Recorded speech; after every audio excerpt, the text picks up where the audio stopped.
Hello and welcome to the ET India Inc. Boardroom. My name is Suresh Venkat. I will be a host over the next 5 days. Businesses, both big and small, were severely battered and bruised this last year. But many of them were inventive in navigating their way back to growth.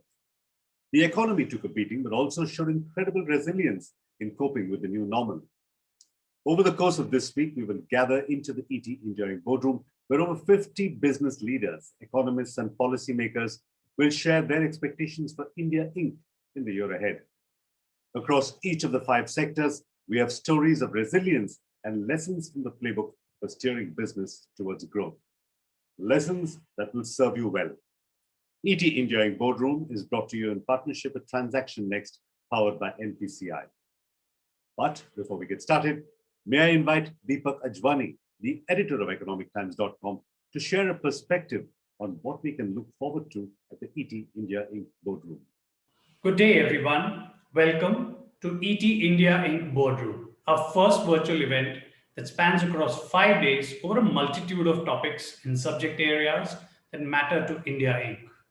The past 1 year has not just been disruptive for all of us, but also left us with a lot more learnings than ever before.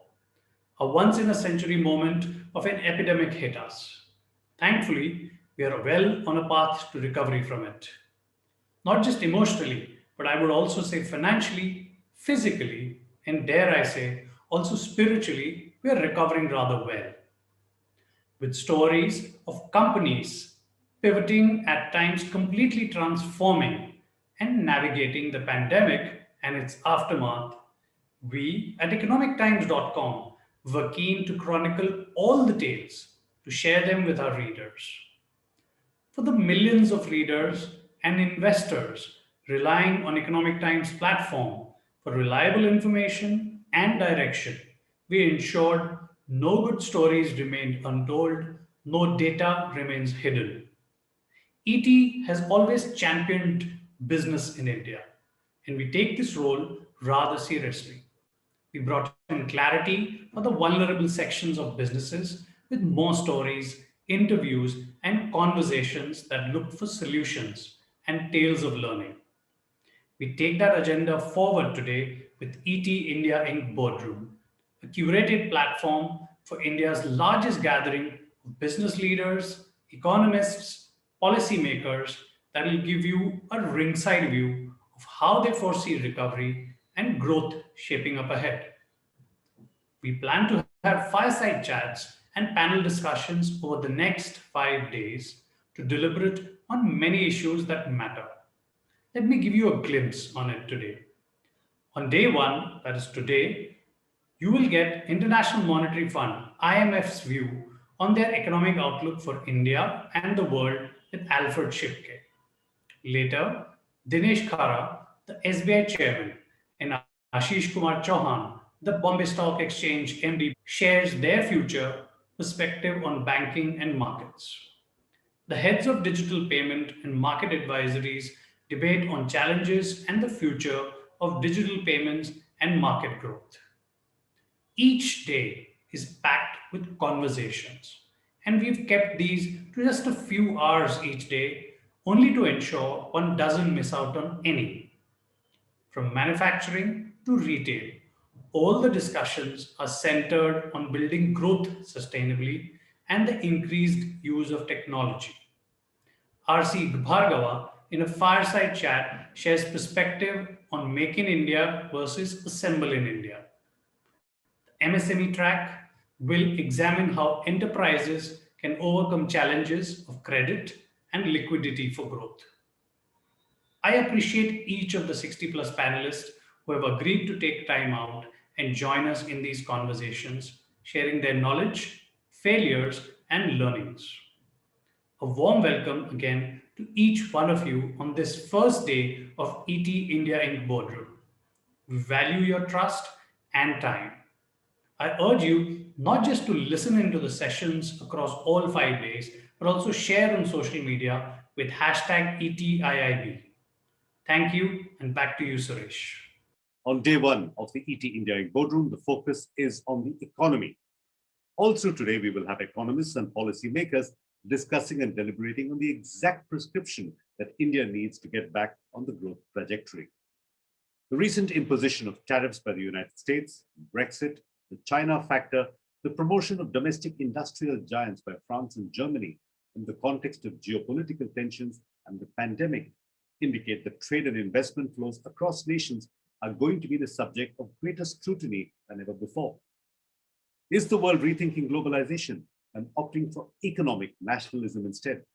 Our first session this morning is a discussion on, is economic nationalism here to stay?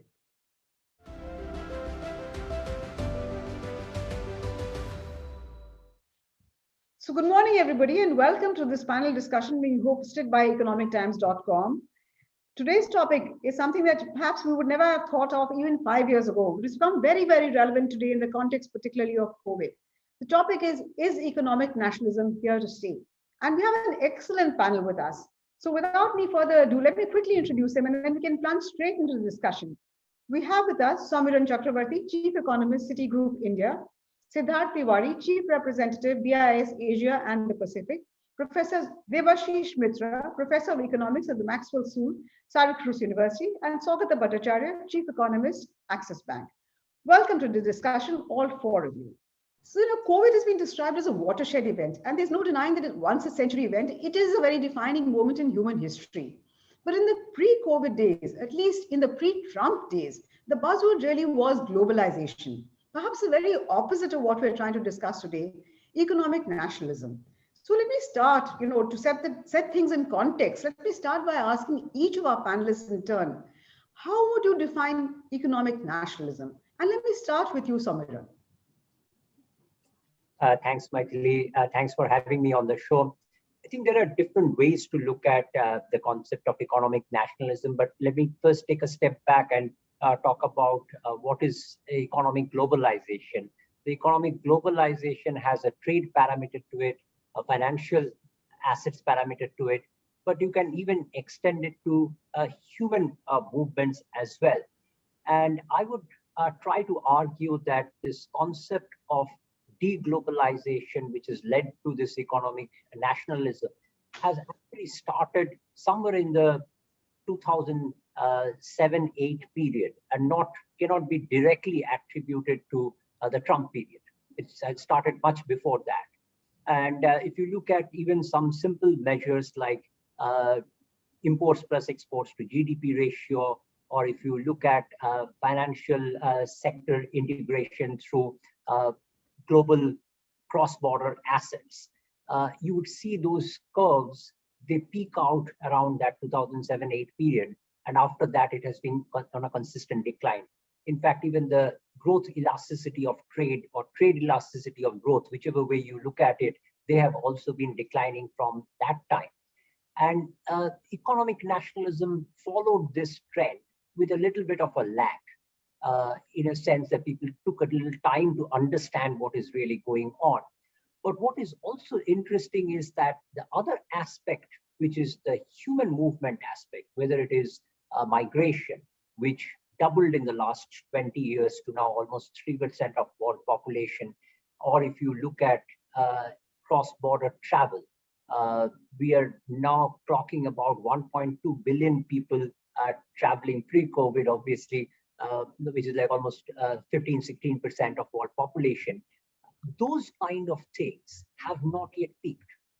And I would also argue that the key component is that while goods trade is declining, is it possible to get services trade increase substantially?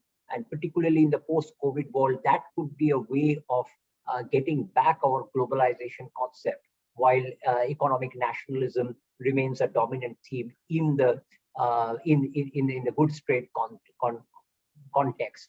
But let me stop here because I'm sure my co-panelists will have different versions to share as well, and I want to hear from them as well. Yeah, in fact, I hope they do have different views, and because it's interesting to have a variety of views. So Siddharth, let me come to you. Would you agree with Samiran that actually economic nationalism started much before Trump, and we blame maybe the poor man, quote unquote, for many things that he's not entirely responsible for? And Samiran also spoke about, services. But services ultimately involves human beings. And though you can do a lot of services offshore, you do need movement of humans. And that's something that collides very severely with economic nationalism. The West may be very happy with a lot of other things that we can send from India, but they're not particularly happy to have Indians go across. So would you agree with Samiran, Siddharth, that economic nationalism on those two issues, A, that it started much before Trump, and B, that the West, particularly the advanced countries, are not happy with all aspects of economic nationalism? Capital, fine, but not labor. So I think what happens is that when societies embrace a global order that is fair, that benefits every layer in society, countries are better off. Economic nationalism, the most extreme form is autarky.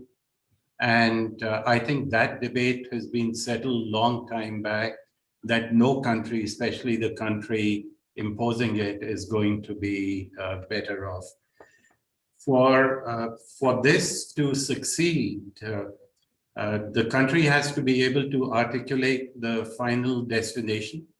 It has to be able to implement a transition to that destination, how the population embraces it and the benefits from the global order.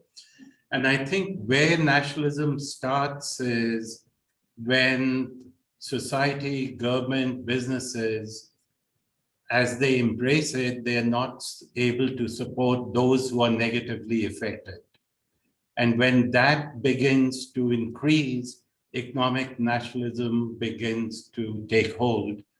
It's not so much that it is nationalism, but it's a reaction to the effects of globalization, and it's a reaction to the public sector not being prepared for it. On the services, one thing that COVID has taught us is that the economies have been digitalized way beyond what was planned. And many of the services could be delivered through the digital economy. In COVID, the sector that took the biggest hit was the services sector. Essentially the SMEs, whether they were in hotels, restaurants, other services, not all of them will rebound back the same way, but that trade is possible through a digital economy. Devashish, I'm sure all of us agree with Siddharth when he said that autarky is not possible and nobody would argue for autarky. But even when we talk about nation states, and I think nation states are here to stay, is it possible to merge economic identities, as in the case of the European Union, for instance, while still retaining separate political identities? Yeah, I mean, one of the things about nationalism is economic nationalism is that people try to blame foreigners for problems at home, right? If you think about trade or you think about immigration, even with trade, those are goods produced by foreigners. So, so indirectly you are kind of attacking foreigners. Now,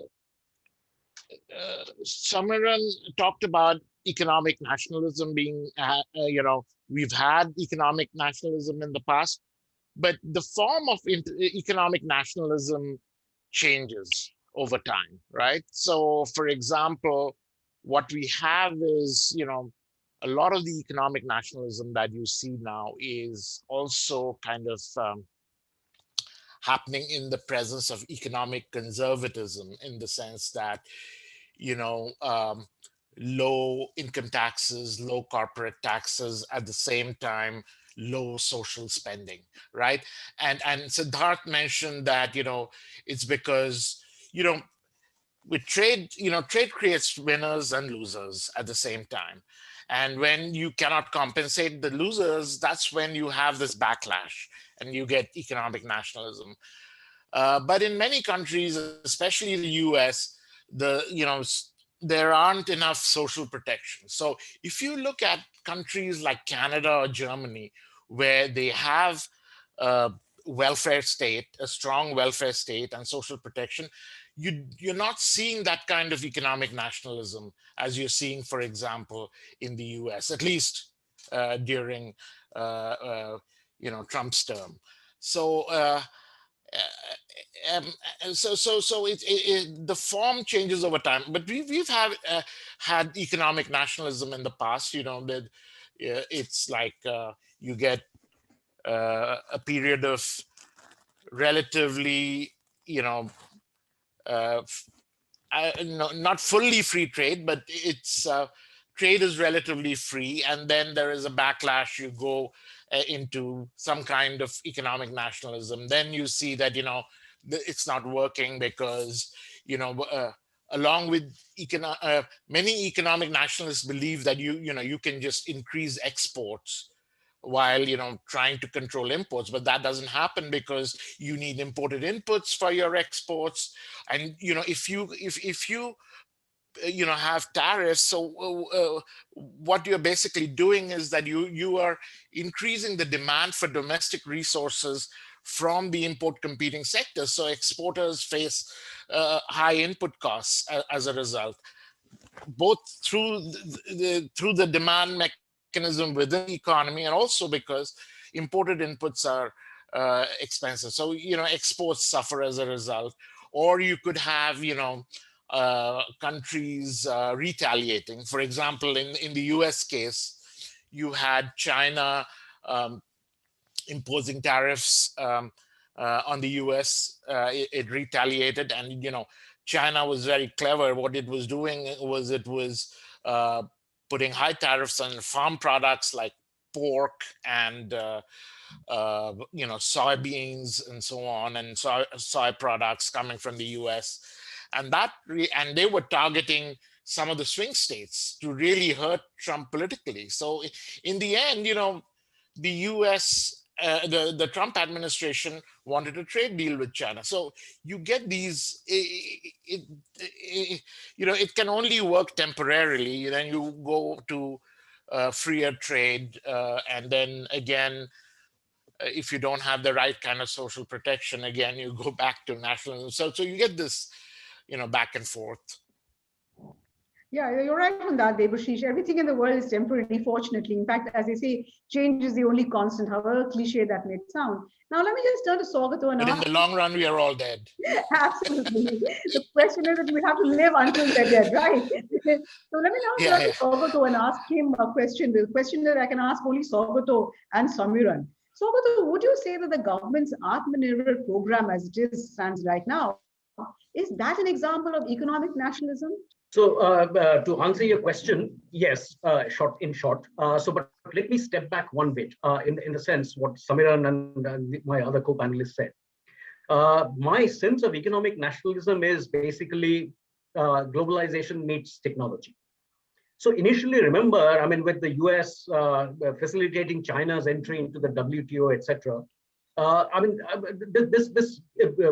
This generated a wave of benefits for all everywhere. All over the world. Prices dropped. Things became more affordable. A huge range of relatively high quality, low cost things began to become available, and that was a very welcome move. But gradually, over a period of time, and this happened gradually. Over a period of time, people began to realize that there was an exodus of jobs in relatively protected economies out into the other developed China primarily, but other, ASEAN and the other economies. That's when the pinch began. Then over the last decade, maybe not even that, maybe even later, then with the advent of automation, technology, digital services, etc., so all of that, actual jobs began to be lost. That's when this process actually began. When this predates Trump, but that's the sequence of moves. Coming to India, I think some of the key characteristics of nationalism, of economic nationalism, were typically, the importance of state intervention over market mechanisms, etc. Focus on manufacturing, the quality of inputs, the process of inputs, and that, to my mind, definitely suggests is very redolent of what we hear of Atmanirbhar Bharat. Okay, so Samiran, would you agree with Saugata that Atmanirbhar is a variant of economic nationalism? It's our own Indian way of putting it, because if you talk about import duties that Devashish spoke about raising, a very integral part of Atmanirbhar, though the government doesn't say so openly, is raising import duties on some items. And also the PLI scheme, the productivity linked incentive scheme, is definitely part of economic nationalism. Samiran, would you agree? So Mitra, I'll put it in two parts. So first part is that we are, uh, as you rightly said, that we have an Indian way of doing things. So we have this mixed version of economic nationalism, where we are tactically doing import protectionism, but at the same time keeping the capital account as open as possible. Now, this is very different from the pre-1990s economic nationalism, where we had both our trade account and the capital account both closed. And this is a very interesting experiment that we are doing. I don't know whether we are doing it consciously or not, but this, along with the fiscal subsidy part that Saugata was talking about, that's a very unique combination of economic nationalism. But my second point is that not only are we doing it this way, there seems to be a thought process that to get into a globalized trade, the right preconditions are not yet in place in India. So in other words, we need to get our productivity significantly higher before we can think of competing with rest of the world. And we know the background of this, that a lot of these FTAs that we had signed, those FTAs did not work in our favor. So it appears that there is a rethink on just getting slam bang on globalization without getting our house in order. So both this mixed version of economic nationalism, as well as first setting the house in order, whether it is this infrastructure investment or other kind of labor reforms, everything that the government is pushing through now is just to get that productivity up there so that we are in a position to compete on an equal footing with the rest of the world. I think these are the two prongs of the Atmanirbhar strategy that I find to be very interesting. Oh yes, in fact, in the land of Buddha, I think India always believes in path, following the middle path, as it were. But Siddharth, Samiran also talked about FDAs. So between that, the complete globalization, when the whole world was going rah-rah about globalization and all the rest of it, and as you mentioned, autarky, which is a complete no-no, are FTAs, free trade agreements, regional trade agreements, something like a middle path, which perhaps India could follow? We didn't know how to negotiate our FTAs well, perhaps, which is why we have not really benefited. But could FTAs and RTAs be the way forward? Always FTAs and RTAs provide a structure for countries to move forward. And I think here that the crux is how we reform and strengthen the multilateral rules to make them fair, to make them inclusive, and to the extent possible, less swayed by political cycles. And in this, as they are implemented for each country, to look at people at the middle and the bottom. Are they benefiting or not? Because the rest will benefit. And I think at this juncture, especially, there is an immense potential to tap into the benefits from the advent of technology, a place where India is pretty far along in terms of being able to tap into it, whether it is e-commerce, fintech, and doing this without creating a digital divide between nations and within a nation between different sectors. So that's something that is possible. It's beneficial for India. And there are global institutions there that design and share best practices, set these rules, provide assurance to investors. So in some ways, it has to go hand in hand. It has to go with embracing a system that's fair, articulating to the own population where the country is going, and putting in place the safety nets that take care of the people who are negatively affected.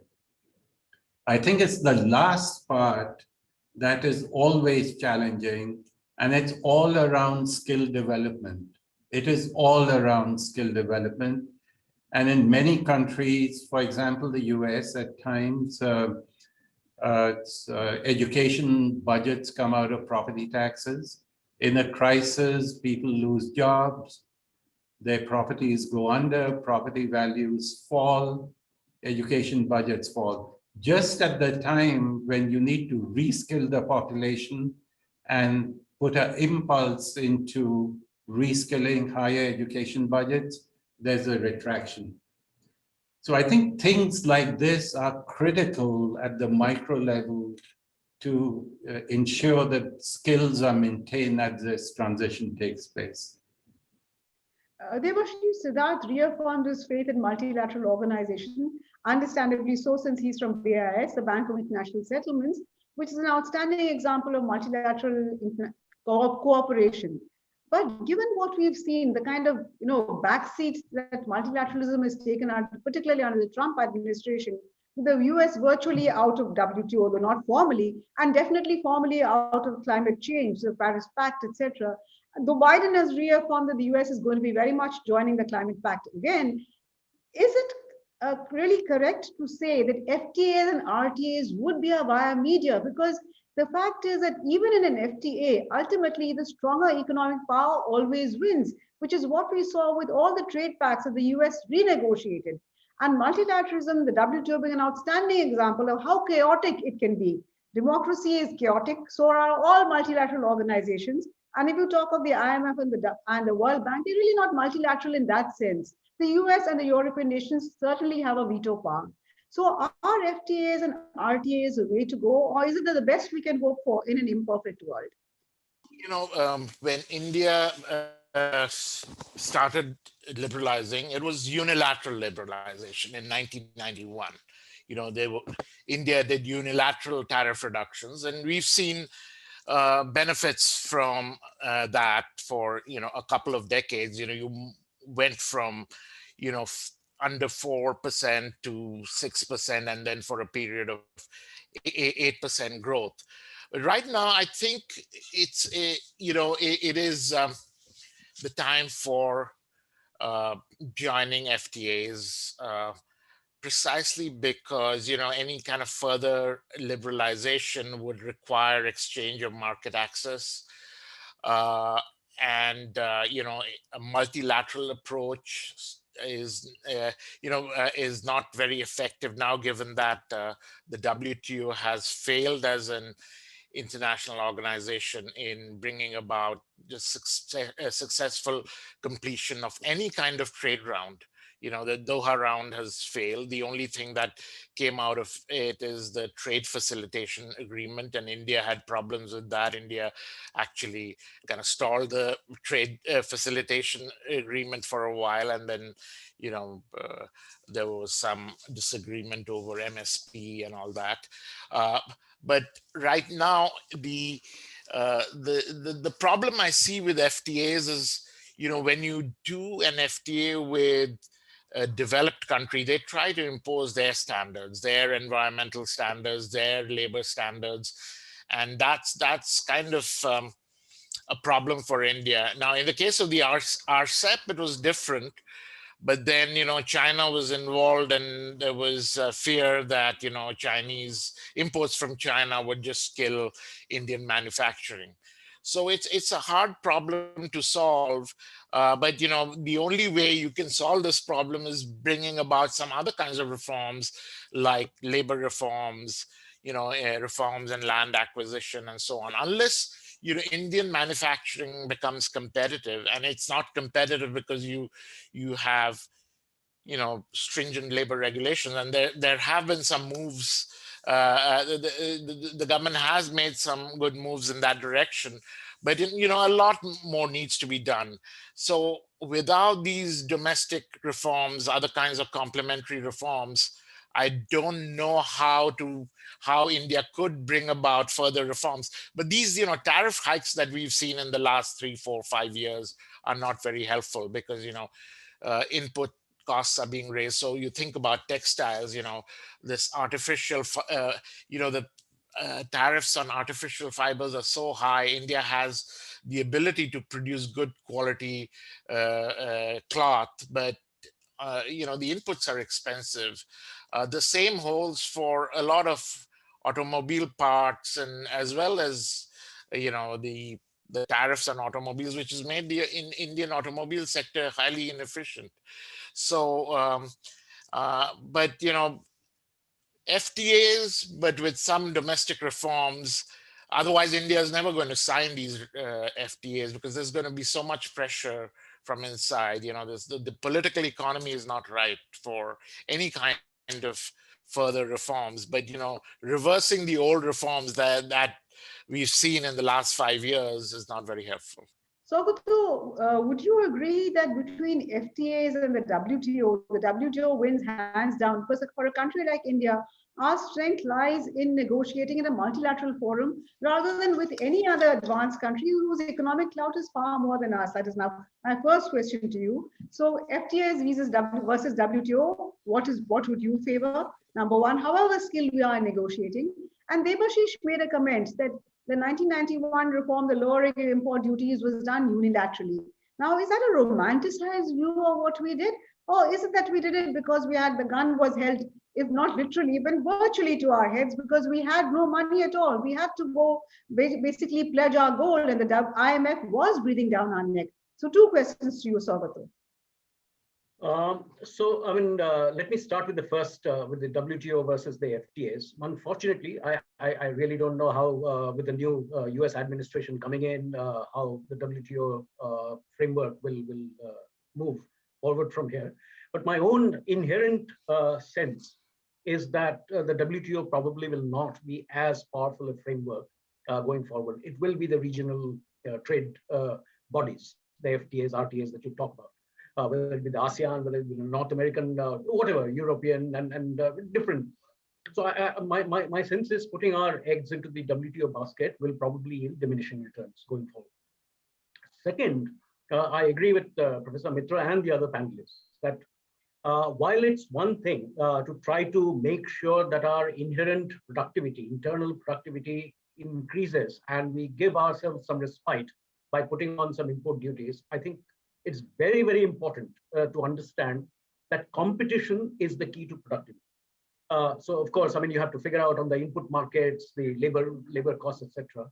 But while we are trying to temporarily, while we are trying to shield ourselves, insulate ourselves from foreign competition, probably unfair foreign competition, we have to make absolutely sure that internal competition is very, very robust and active.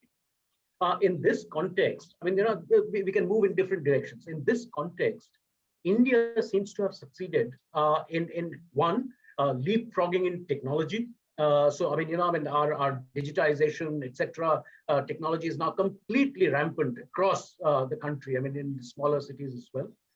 Second, we seem to have built up a fairly robust entrepreneur ecosystem, and entrepreneurship, a culture of entrepreneurship, together with the finance, with the PE, VC, other funding. As Samiran mentioned, we need access to global capital pools. So we have to make sure that we are internationalized in terms of finance. But we seem to have built up a domestic, robust domestic entrepreneurial ecosystem, and with the availability of technology. So we have to make sure that we do not miss out on this bus. I'm not completely convinced. Yes, manufacturing will improve, and we have already seen many instances in multiple sectors, and the PLI will obviously impact on this. But this the fintech, technology, entrepreneurship, startup system, that has to provide robust competition and then probably partnership as well with the larger companies. Without this internal competition, I don't think we are going anywhere. Together with this, the role of the state is to make sure that the operating conditions, the ease of doing business, structural reforms, etc., make us more and more competitive with each passing day. But that competition aspect, whether it be internal, till the time that we get external competition, I think that needs to be. Absolutely, Saugata. However ironic it might sound, yes, COVID did have some silver lining as far as India is concerned, because the pace of digitization has grown by leaps and bounds, something that was completely unimaginable before COVID hit us. So however ironic it seems, every plus, minus, I think nothing in the world is black or white. They're all different shades of gray. But Samiran, if I could turn to you right now and ask you, is this kind of movement from globalization to economic nationalism, if we see it as a swing from one extreme to another, is it partly because the benefits of globalization were overdone? The entire idea that global supply chains were here to stay, is it history now? Is it irreversible? Because it also assumes that everybody plays by the same rules. Whereas if we've seen, certainly in the case of China, if I can mention one particular country, however, I know incorrect it might seem politically, not every country plays by the same rules. So are global supply chains here to stay? Or is it that India doesn't need to worry because global supply chains are soon going to become history? Samiran. Yeah, it's a very interesting question, and there are a lot of academic studies which are now getting deep into it. That, in fact, we have also done our own work in Citi on this issue about trying to understand the limits of benefits from supply chains. And this is very sector specific also. So in certain sectors, almost 10, 12 years back, you could find that the supply chain benefits have almost peaked out. And after that, as the benefits started dipping off, the incentive to get into more complex supply chains, that has come down. On top of it, I think COVID has posed a very serious question about how much you can trust your supply chains. And in fact, to extend that point further, people are also questioning that is it better to have a just-in-time inventory sort of thing locally, which will give you better benefit, or you should have a what normally is nowadays called a China plus one model, that you have at least one more supply chain somewhere else. My sense is that this is not yet a settled debate. Everyone is trying their own versions and they're trying to see which one will work. And I'm not sure that supply chains are completely gone, but an associated point is that how is, say, an issue of income inequality getting resolved by supply chains or not? So your standard Stolper-Samuelson theorem would argue that in a less developed country, if you have supply chains being there, then income inequality will actually improve there because the labor there will benefit from that trade. And that's how the income of labor will go up. But the flip side of that is that as soon as the wages start moving up, the benefits of the supply chain will start coming down. So then you have another location where wage costs are lower, but very soon you are going to exhaust these places where you have both the technological capability to do the production as well as you have cheap labor. And the moment that happens, then for certain products, the supply chain becomes unviable or less productive, and you start looking at a different model. So I think this is what the world is struggling with right now, that once China is gone, would India be able to offer that huge opportunity of a China plus one model where everything else is there? It's just that last mile, if we can kick in, then maybe the new supply chain could happen through India. But I must say that after COVID, all this is being re-looked at by every company, that what would be the best mode of doing things going forward. Yes, that's now that COVID is done. We've all gone back to the drawing board. But Siddharth, we will ask you the same question that basically I asked Samiran. You know, India's one of the biggest regrets really was that we were not on the global supply chains. We felt we'd missed the boat. But when COVID happened and we realized our critical dependence on China for ingredients, as far as pharma was concerned, pharmaceutical companies were drugs were concerned, we realized how important it was to have our own entire supply chain from start to finish. And we had that advantage as far as PPI, as in masks were concerned, because when COVID hit us, we had virtually no production of masks and PPIs. But suddenly we found that we were able within a month or two to do both those things. So supply chains versus not being self-sufficient, how much integration is good, how much of it is bad? Should we aim for complete integration or integration along with self-sufficiency? What is your view, Siddharth? So I'll answer it in two bits. What Samiran said is exactly right, that just-in-time production models took a hit, and some element of just-in-case production models will remain with us for a long period of time. And that's the insurance each country needs to have. And when I said initially that when you integrate into a global economy, you need to have the safety nets in place where if the spigot is turned off, that there's still the ability to participate and deliver.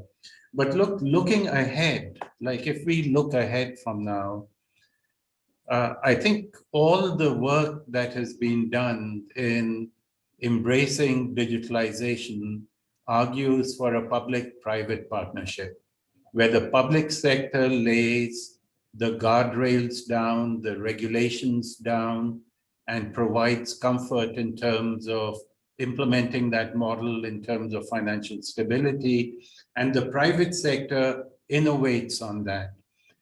I'll give you an example. There's some work done that showed that the whole Aadhaar UPI set up in India, the way it was done with the public sector providing the foundational rails, enabled India to leapfrog about 50 years relative to what would have happened otherwise. So you see a system in terms of identification, in terms of payments, that's 24/7, 365, costless, instant settling inside the central bank. That is big tech friendly. There's no longer a debate here whether regulation collides with technology. And India has an example here that needs to be scaled up. Yeah, absolutely. That's why I said even the worst crisis does bring some kind of blessings. But Devashish is the only academic on the panel. What is the view in academia about global supply chains? Are they here to stay or are they not? Or can we have some kind of system where you can be partially integrated but yet not fully integrated? 100% dependence versus 0% dependence, somewhere in between. How does one hit that wonderful via media? Devashish. So in academia, the people who do research and trade, they believe that global value chains are here to stay, except that China might have a smaller role. It'll still have a bigger role, but they might, some of the buyers here might look for suppliers and they've already started looking for suppliers in Vietnam and the Philippines and Malaysia, because China is a big country. These are much smaller countries. So even for them to together actually replace China is going to be difficult. Now, India can, in India has this opportunity to fill some of this void, but India is not really a low-cost nation by any means of the kinds of labor regulations, because land is difficult to acquire and those kinds of things, and India doesn't have like real economic zones like Shenzhen. Those are the things that India will have to do to actually jump into these value chains, because you have you have SEZs. The biggest ones are like 50 square kilometers or something, which is like nothing compared to Shenzhen type autonomous economic zones. But one thing that could happen is that the value chains could become more domestic and through greater automation. I mean, automation was automation was increasing, but the speed of this increase will probably go up due to due to COVID, due to rising wages in China, and it's going to make more automation more profitable now. So I think what we'll get out of this is some movement away from China, but global value chains will be there, and also some automation. I mean, increased automation. And automation, people argue, is, will be helpful because, in the case of a pandemic, you limit human interaction. So if you have automation, the economy doesn't have to shut down as much as, in the case where there is no automation, because, it's human contact that has to be restricted during a pandemic. Robots can keep working, right? So that's basically the kinds of ideas people are talking about. Oh, yes. In fact, as I said, the entire idea of economic nationalism really has come to the forefront, partly because of COVID. But since we're in the midst of a cricketing season here in India, let me end, because we just have about 5 minutes left into the session. So let me end by throwing a small little googly at all of you. Samiran, if you look at the kind of cooperation, the kind of globalized cooperation we saw on vaccine development, that's an outstanding development. All this talk of economic nationalism is really overdone. But then we have the recent controversy over the EU not allowing export of vaccines. And that shows that economic nationalism, however you define economic nationalism in the context of the EU, is still very much there. So how does one resolve these two issues? Cooperation when necessary, at the same time when the push comes to shove, economic nationalism once again to the forefront. Samiran. I think one of our panelists in the beginning only highlighted this, that ultimately, I think it was Professor Mitra, that ultimately, if the benefits are not populating to the common man, then there will always be objection to any sort of economic cooperation. I don't think any political leader in any country or any European Union anywhere would be benevolent enough to do solve a game theoretic problem where it's good for world welfare that we do better cooperation. Everybody is going to be somewhat myopic in thinking that it should benefit that country, and particularly the common man in that country. So ultimately, I think the test of globalization is going to be if it can demonstrate that a strategy of cooperation actually benefits the common man in every part of the world. And it works in a perfect pendulum sort of a way, that at certain points of time, the problems from autarky become so acute that you go towards globalization, and then the problems of globalization, you face up to it and think that maybe we should move into the other extreme. So I don't think it's like a flip of a switch that you can suddenly convince people that at this point of time it's better to go towards globalization versus better to go towards economic nationalism. You have to give it time. I mean, we are in that phase right now where we are in that flux where we are neither in one extreme towards economic nationalism nor in one extreme towards globalization, somewhere in the middle. I agree. It's not something that you put on and put off with a flick of a button. But Siddharth, if you see what happened with Brexit, clearly there are moments in time when people feel that, yes, we've had enough of globalization. We want to be on our own. So what is your take on economic nationalization versus globalization in today's context? So in today's context, I think the two major challenges ahead of us are both in the global commons, and economic nationalism will not solve it, cannot solve it, will not solve it, is pandemics and climate change. And no country can do it alone. Setting out fair rules by which nations cooperate, allow for a transition through the two biggest challenges in front of us right now, is the only way forward. No one country can do it. And I think if we don't get over the hump on these two issues, there will be significant financial damage. Whether a country cooperates or not, doesn't matter, it's going to be hit. So I don't think it's a either or choice, there is no choice. Some structure needs to be agreed on where everyone participates. And as Samiran said, it has to be fair. It's got to be seen to be fair. It needs to pass the smell test, and each country needs to take care of people who are going to be adversely affected. You're entirely right on that. I wish I could agree with you more. But Devashish, Siddharth mentioned two interesting things, both about climate change as well as pandemics. And this is not the last pandemic we're going to see. But the fact is, both Samiran and Siddharth also use the word fair. Now, how does one define fair? What is fair to one person might be grossly unfair to another person. And if we've seen with multilateral organizations, it's impossible to arrive at any kind of agreement. So what is the way forward, Devashish?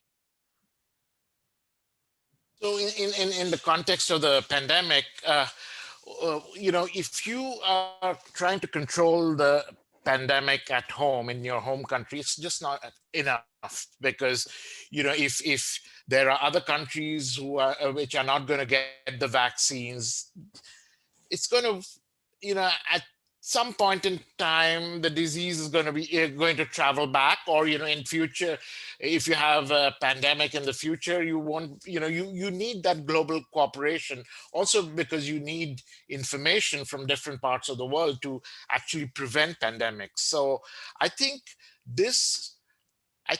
the COVID pandemic actually underscores the need for global cooperation.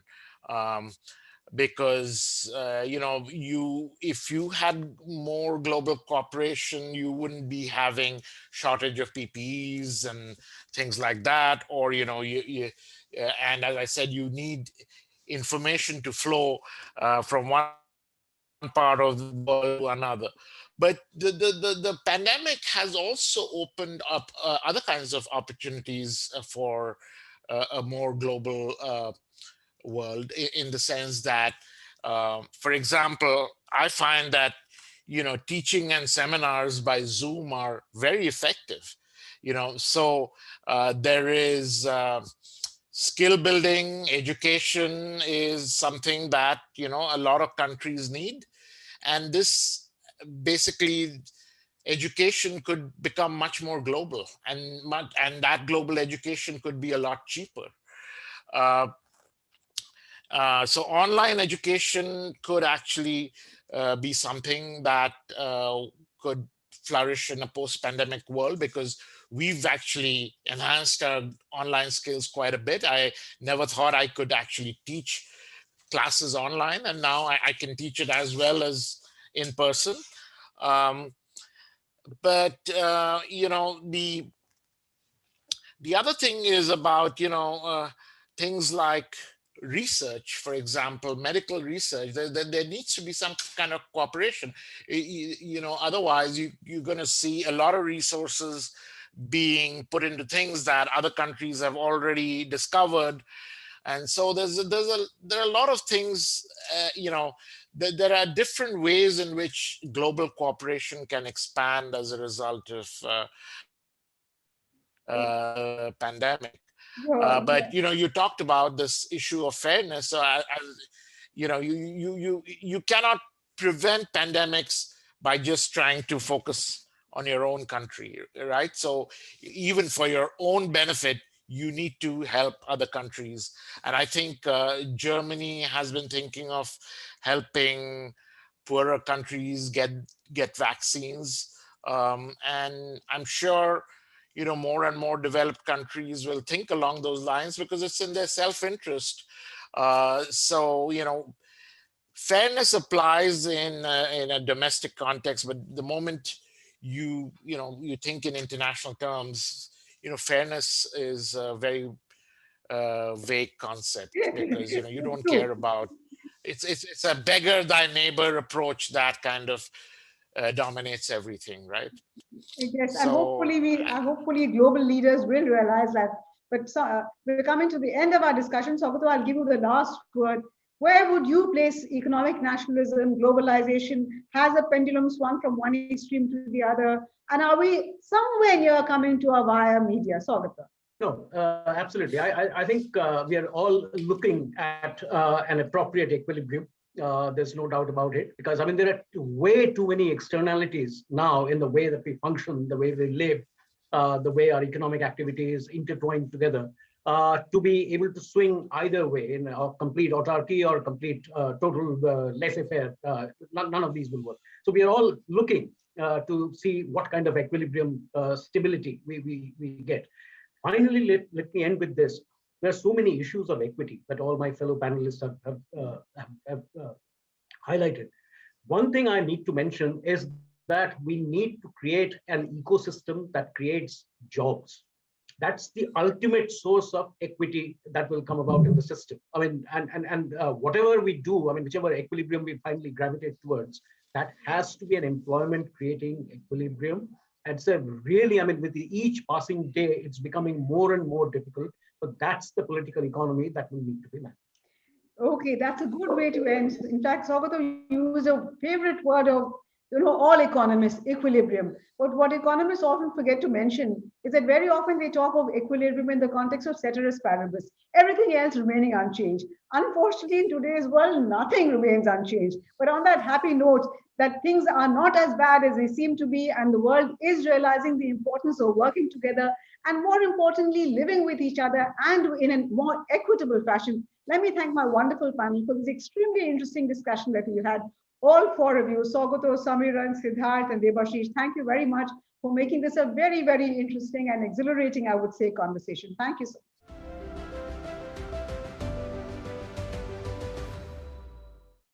Finance Minister Nirmala Sitharaman's 2021 budget received a huge thumbs up from the markets.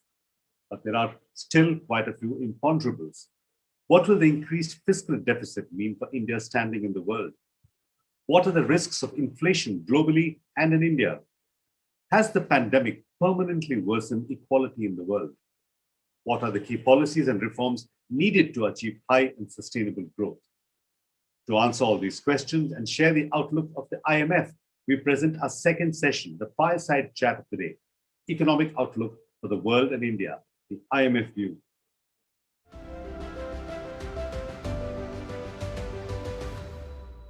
So you are going to take charge as the mission head for the IMF in India. Will you physically come over soon, or will you delay your arrival till this pandemic is subsided? No, I'm very excited to go. We haven't set the date yet. The next date for us to travel to India would be in the context of what we call the Article 4 consultation, so our regular dialogue with the Indian authorities. And my hope is, if all goes well, maybe that could be in the middle of the year that we can do that with a physical presence. So I think we all have learned that doing things remotely has many advantages.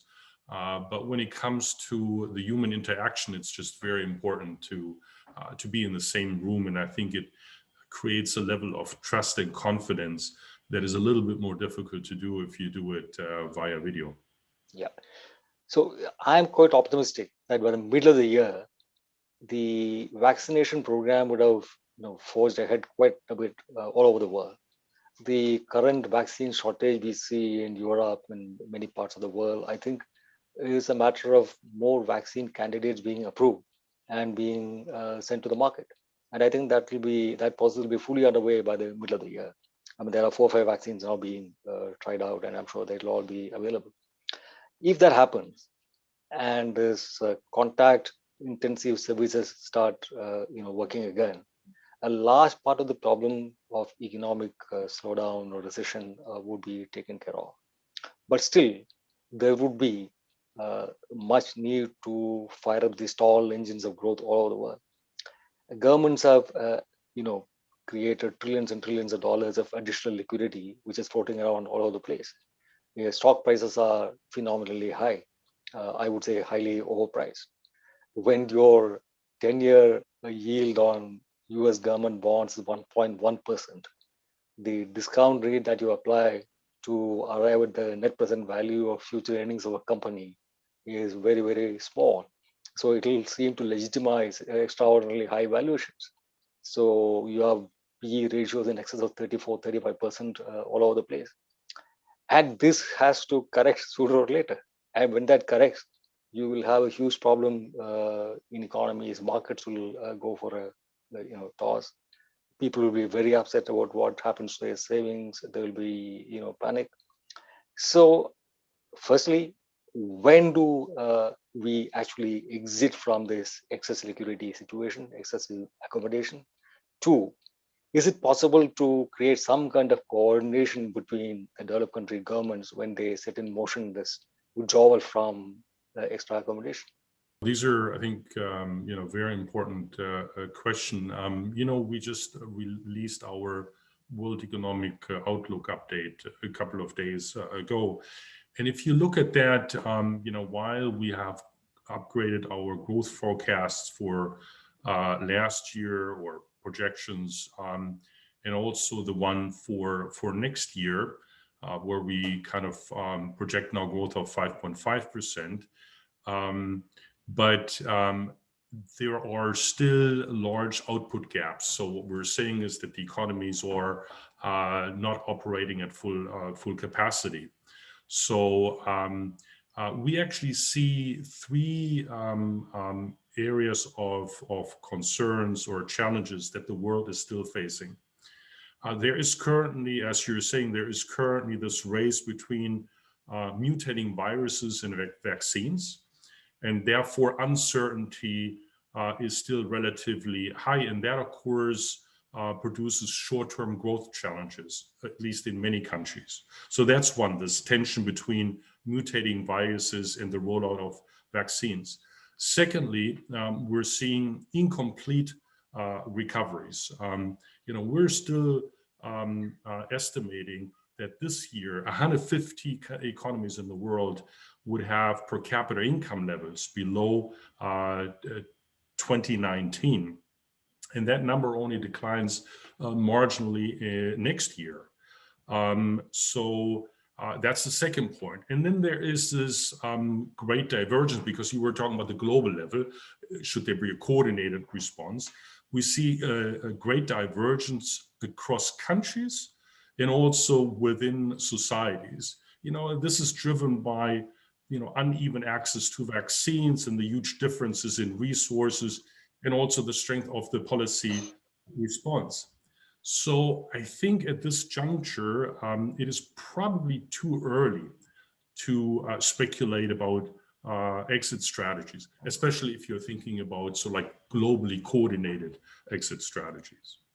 Now we are seeing actually a big upsurge in commodity prices. The Economist commodity price index, the dollar index, is up nearly 40% over the last 12 months, which is pretty bad. Now, there could be a number of reasons. There is a shipping crisis. There is a logistical problem. The companies have taken many ships out of the system. And so people are unable to find ways to ship their stuff. That is one part of the problem. And production has come down. And so around the world, when governments are preparing to kickstart the economies by spending big on infrastructure, people in the commodity business are foreseeing a possibility of big surge in demand, and they are hoarding commodities. They are buying up as much as they can in the hope of being able to make a quick buck when governments and other companies start buying these things. So there is a big surge in price there. If this leads to cost push inflation, that should be a source of worry.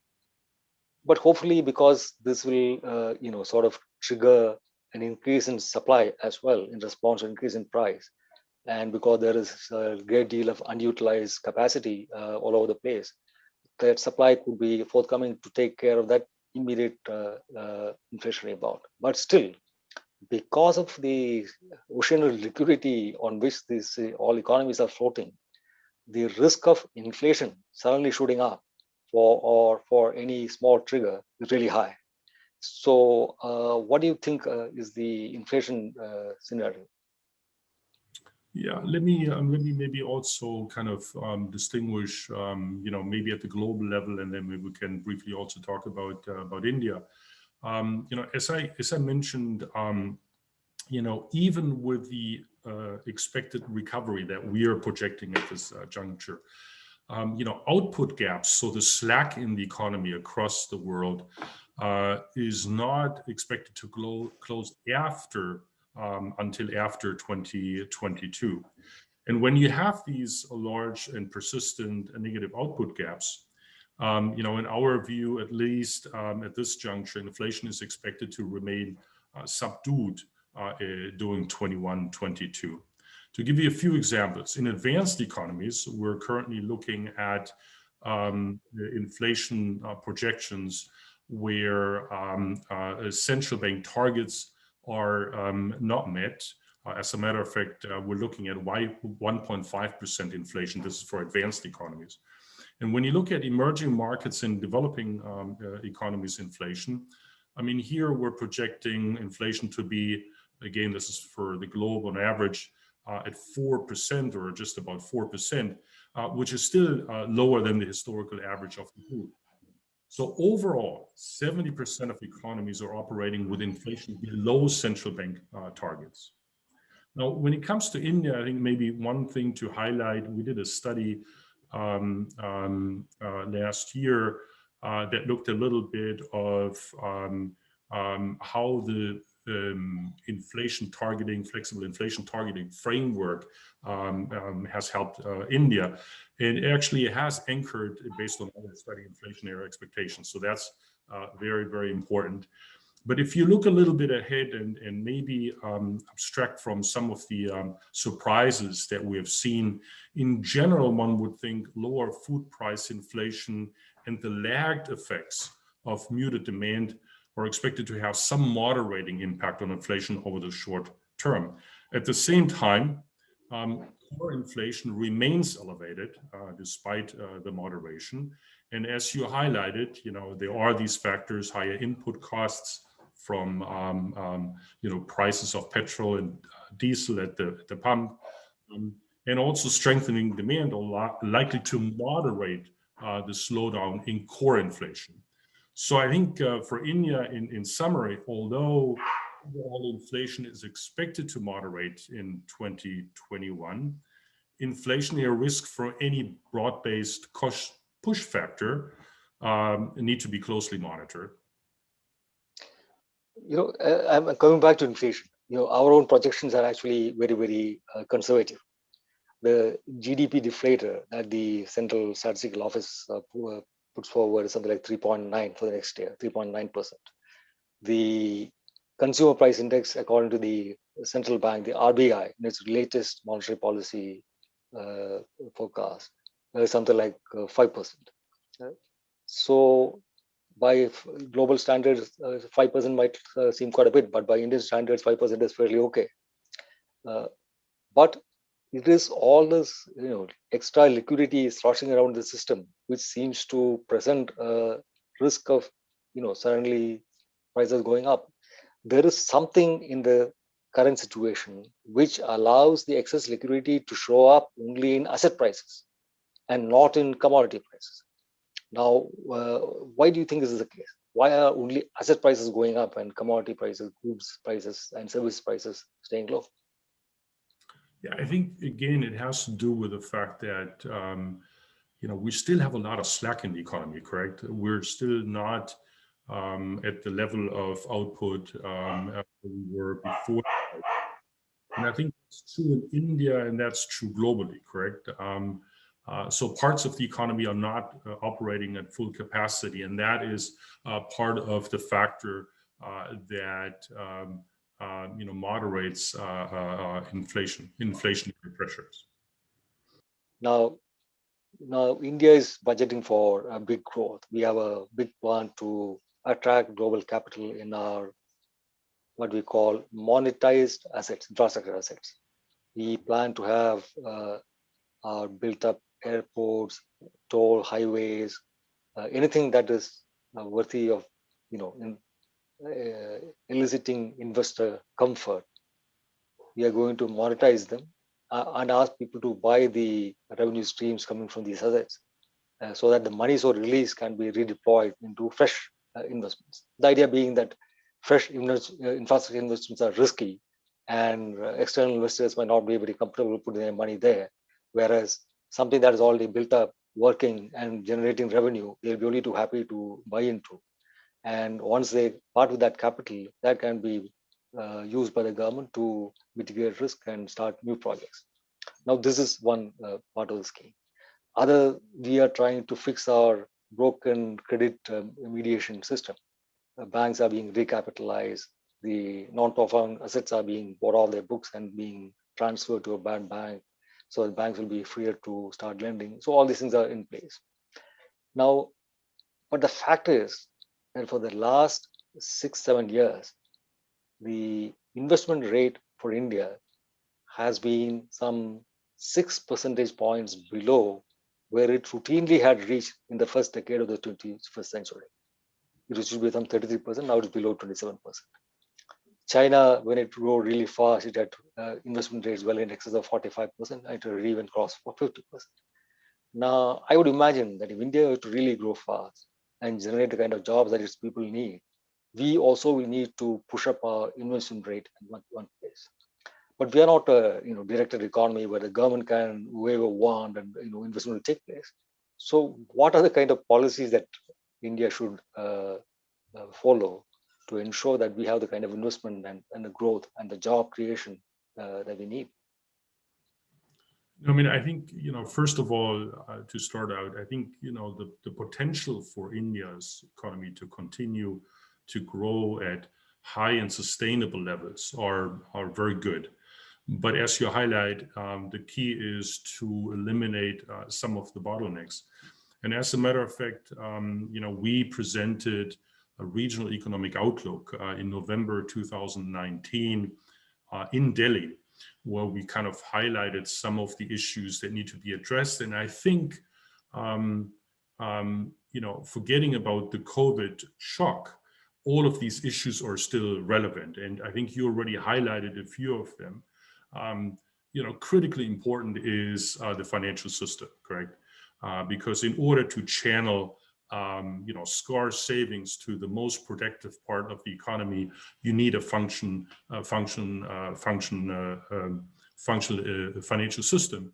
And so anything that strengthens, as you pointed out, recapitalization, for example, is critically important.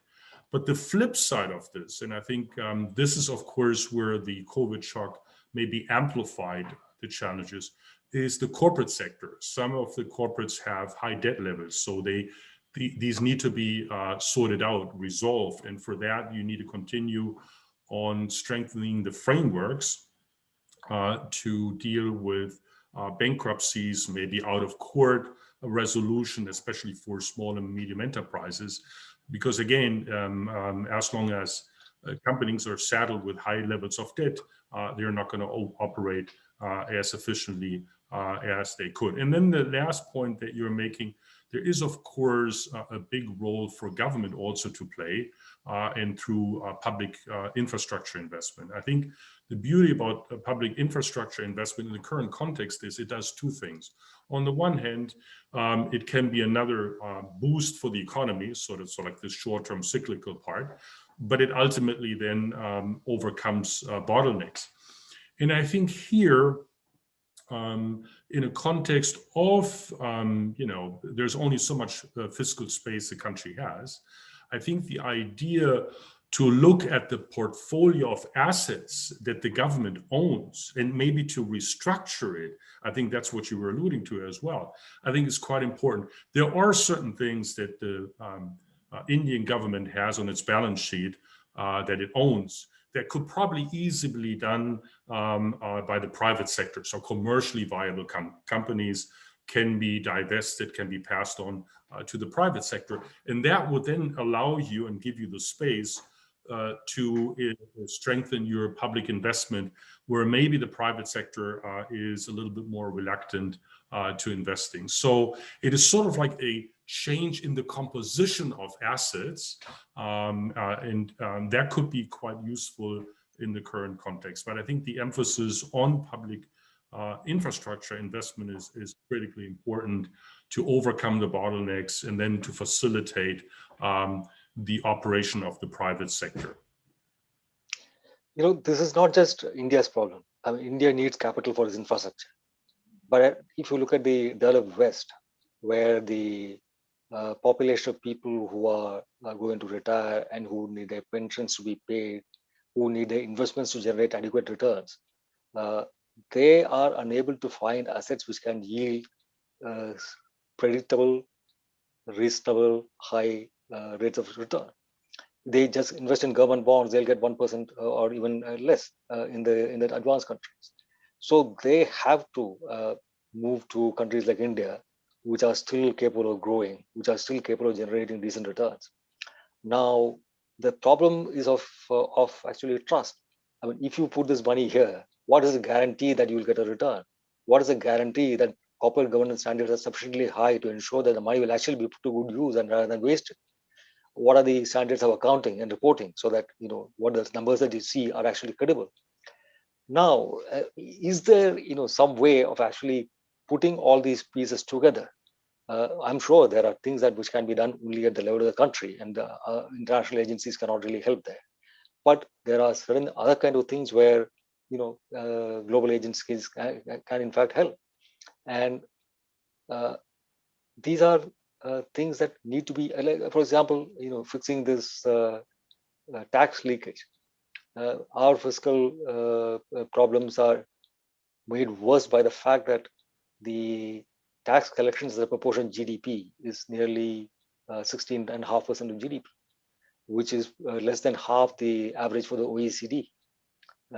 So the leakage in taxes, I'm sure we'll do quite a bit on our own if we fix our GST and follow up the audit trail generated by this wonderful tax, and we'll be able to lay our hands on both direct as well as indirect taxes. But at the same time, this corporates being able to do very clever tax planning and shift their profits out of the jurisdictions where this profit is generated, that's a very major problem which can be tackled only at the global level. Now, OECD has some, wage erosion and profit shifting kind of schemes. What is the IMF's own role in helping countries realize the taxes they are due?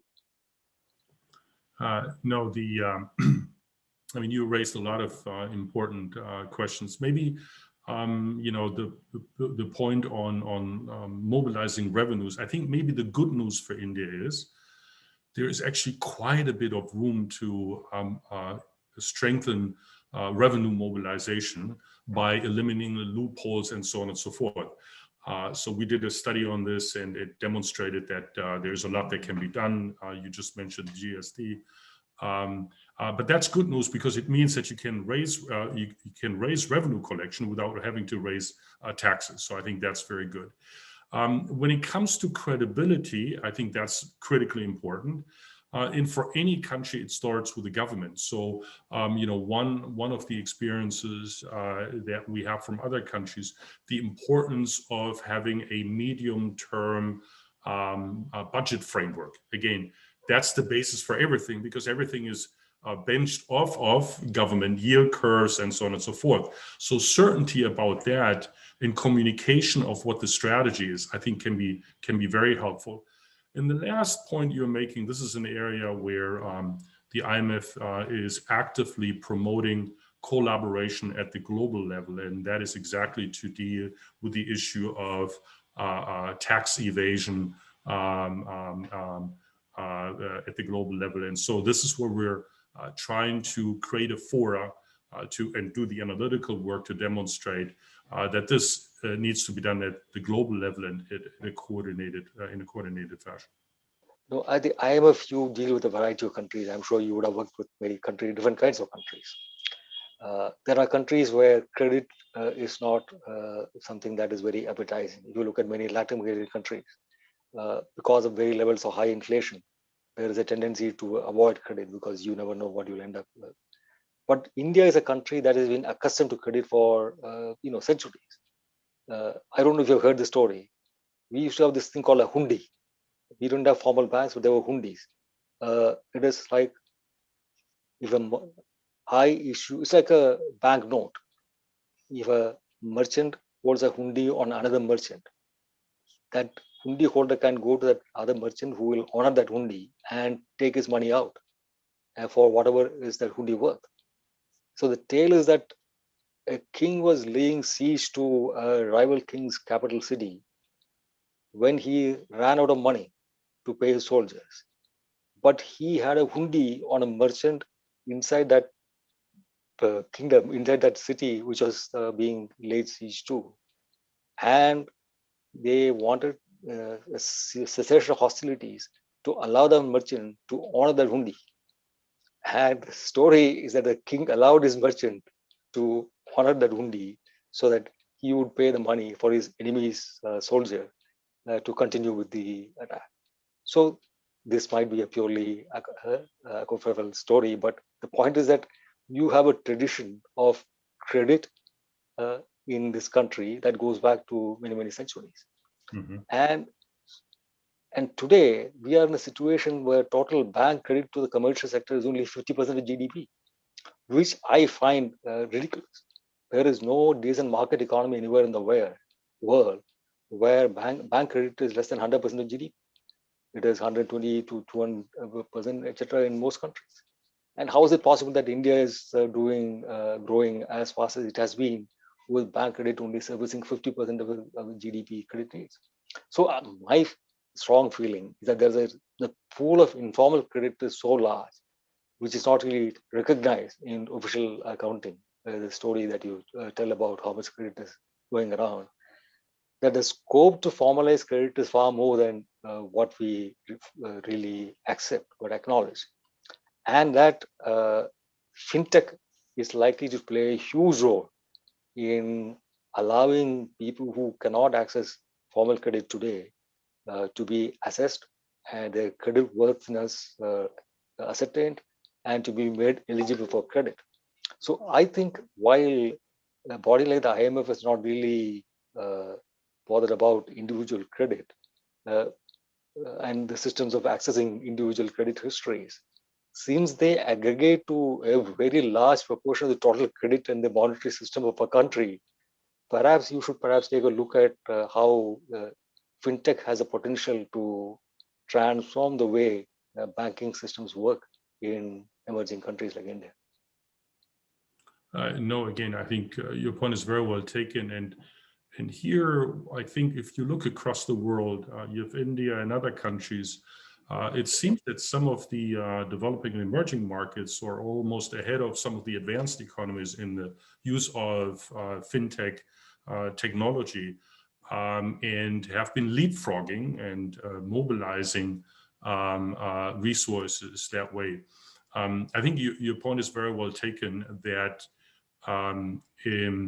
the problem, I think, in developing countries in general is that information is costly, scarce, and when you are in the financial system, whether you're a banker or in capital markets, you need to have information about the quality of the project investment and the behavior of your consumers. Now, traditionally, banks have a comparative advantage, overcoming what we call asymmetric information. I think fintech here can play a critical role to do credit assessment in real time and can really be a game changer. I think the key here is to ensure that as the industry continues to advance, that the regulation and frameworks are also strengthened at the same time, because you don't want to have any hiccups going down the road. So again, I think here India is an example, and we've seen that also. I think when it comes to technology, even in the context of the crisis, what is it that we have learned? And that is that actually governments can mobilize technology to get resources very efficiently to those who need it the most. So this is, I think, actually one of the lessons from the crisis, that there are significant benefits to rely on the technology, and that is probably where more could be done. Or if you come to technology, another example is, e-filing of tax returns. Again, you don't have to go and do it in a physical form. But yeah, coming back to the financial system, I think there's a lot of scope to bring the informal sector into something that is more formalized. Fintech can play an important role. It allows asymmetric information to be overcome. The key, of course, is, like with any financial innovation, you have to make sure that the regulation also keeps up so that down the road there is no fraud and that people suddenly lose confidence. And I think that's what you were talking about in the first place.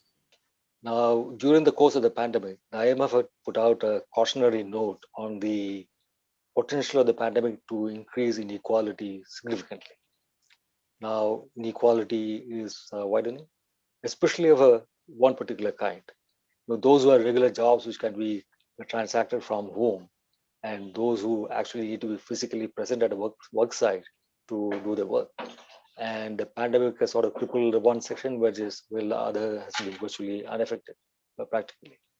Now, this has created another layer of inequality. The global discourse on inequality does not adequately recognize that in a country like India, more than inequality, what matters is that the absolute levels of poverty. If you can take people out of poverty, that actually dehumanizes them, that prevents them from accessing their potential as productive human beings. That is more important than actually reducing the level of inequality in a country like India, where many people live below subsistence. That being part of the necessary corrective that the general discourse on inequality must take into account. The fact remains that the potential of a thing like the pandemic or a bad recession to widen inequality while depressing the incomes of those at the bottom of the pyramid is significant. Now, the way the governments have sought to tackle it is by creating huge amount of increase in the fiscal deficit by borrowing and trying to provide some kind of support, temporary support to their citizens. This beyond a point is not sustainable. So what is the way out of this kind of a problem? You highlighted that the IMF has actually done some work on this, and the insights of our work clearly shows that the pandemic has disproportionately impacted labor markets across demographic groups. So who are those? I think women, this is at the global level, women have been adversely impacted, informally employed, workers with lower educational attainment, in some cases also the younger. What we have seen is that the ability to work from home has been key during the pandemic. And, the study shows that the ability to work from home is lower among low-income workers than for high-income earners. That's not surprising. And then another study that focuses, this is data on the United States, shows that sectors with activities more likely to perform from home saw a smaller reduction in employment. So if you take those two factors combined, it suggests that lower income workers were less likely to be able to work from home and more likely to lose their job. And that, of course, would worsen the income distribution. The other one is, and this is another study that we have that demonstrates that from this pandemic, that the impact on the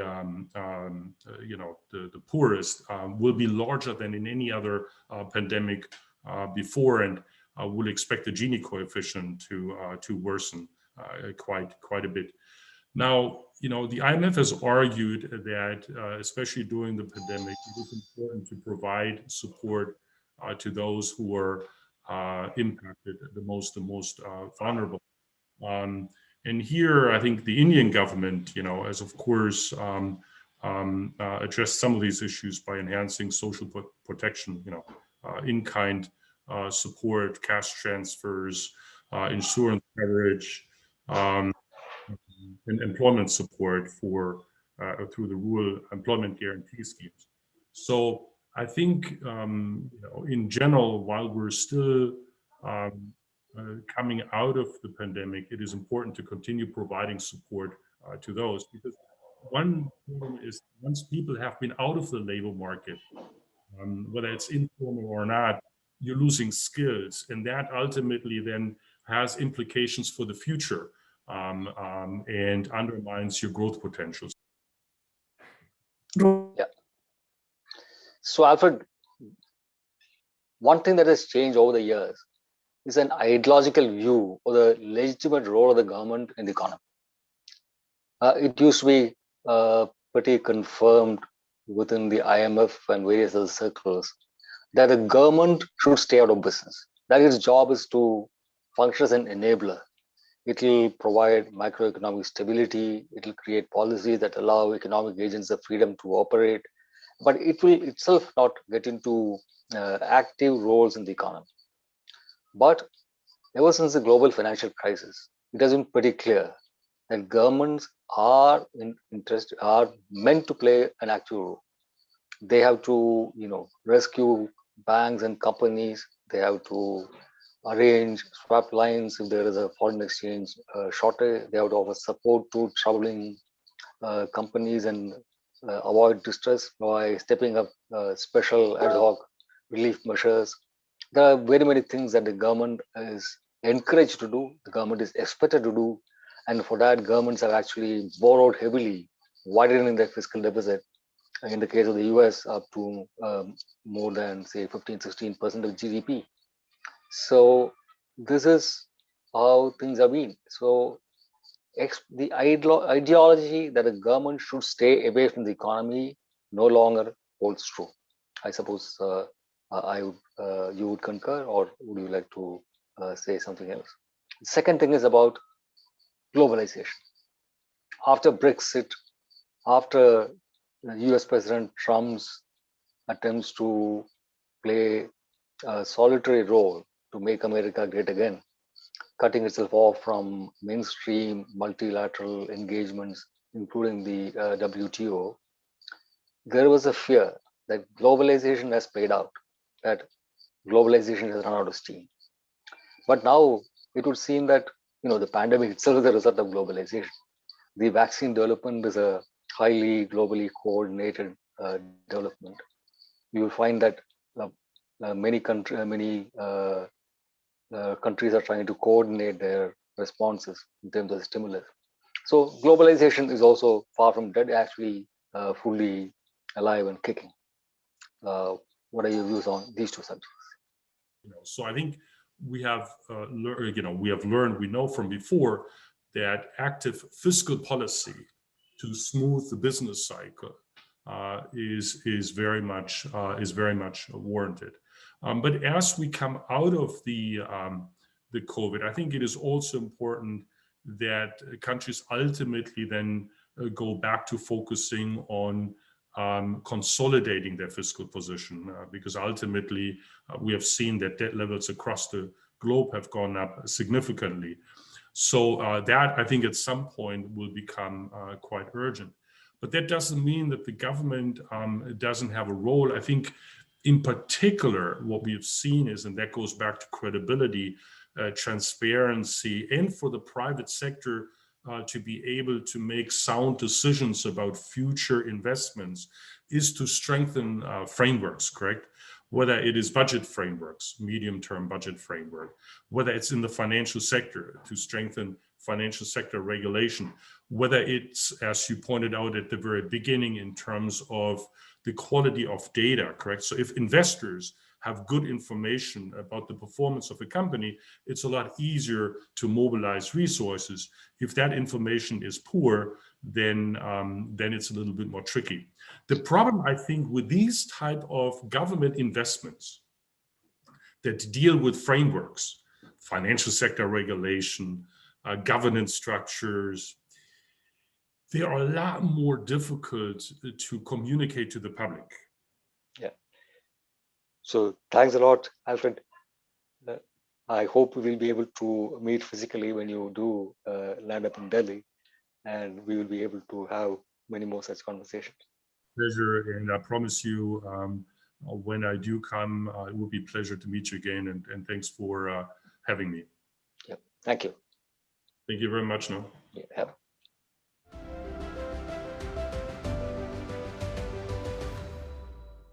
The pandemic forced people from all over the world into becoming resilient. But how does one build resilience in an entire economy? Is it a question of buffers? Is it a question of a strong social safety net? Or is it a question of effective risk transfer mechanisms? Or perhaps it's all of the above and then some. Let's find out in our next session how to build a resilient economy.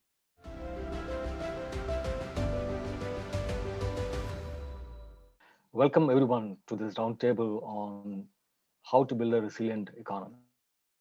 A crisis hits an economy, and a crisis like a pandemic hits an economy. The whole system approach to tackling the challenge has to be brought about. Now, there are issues of macroeconomic stability.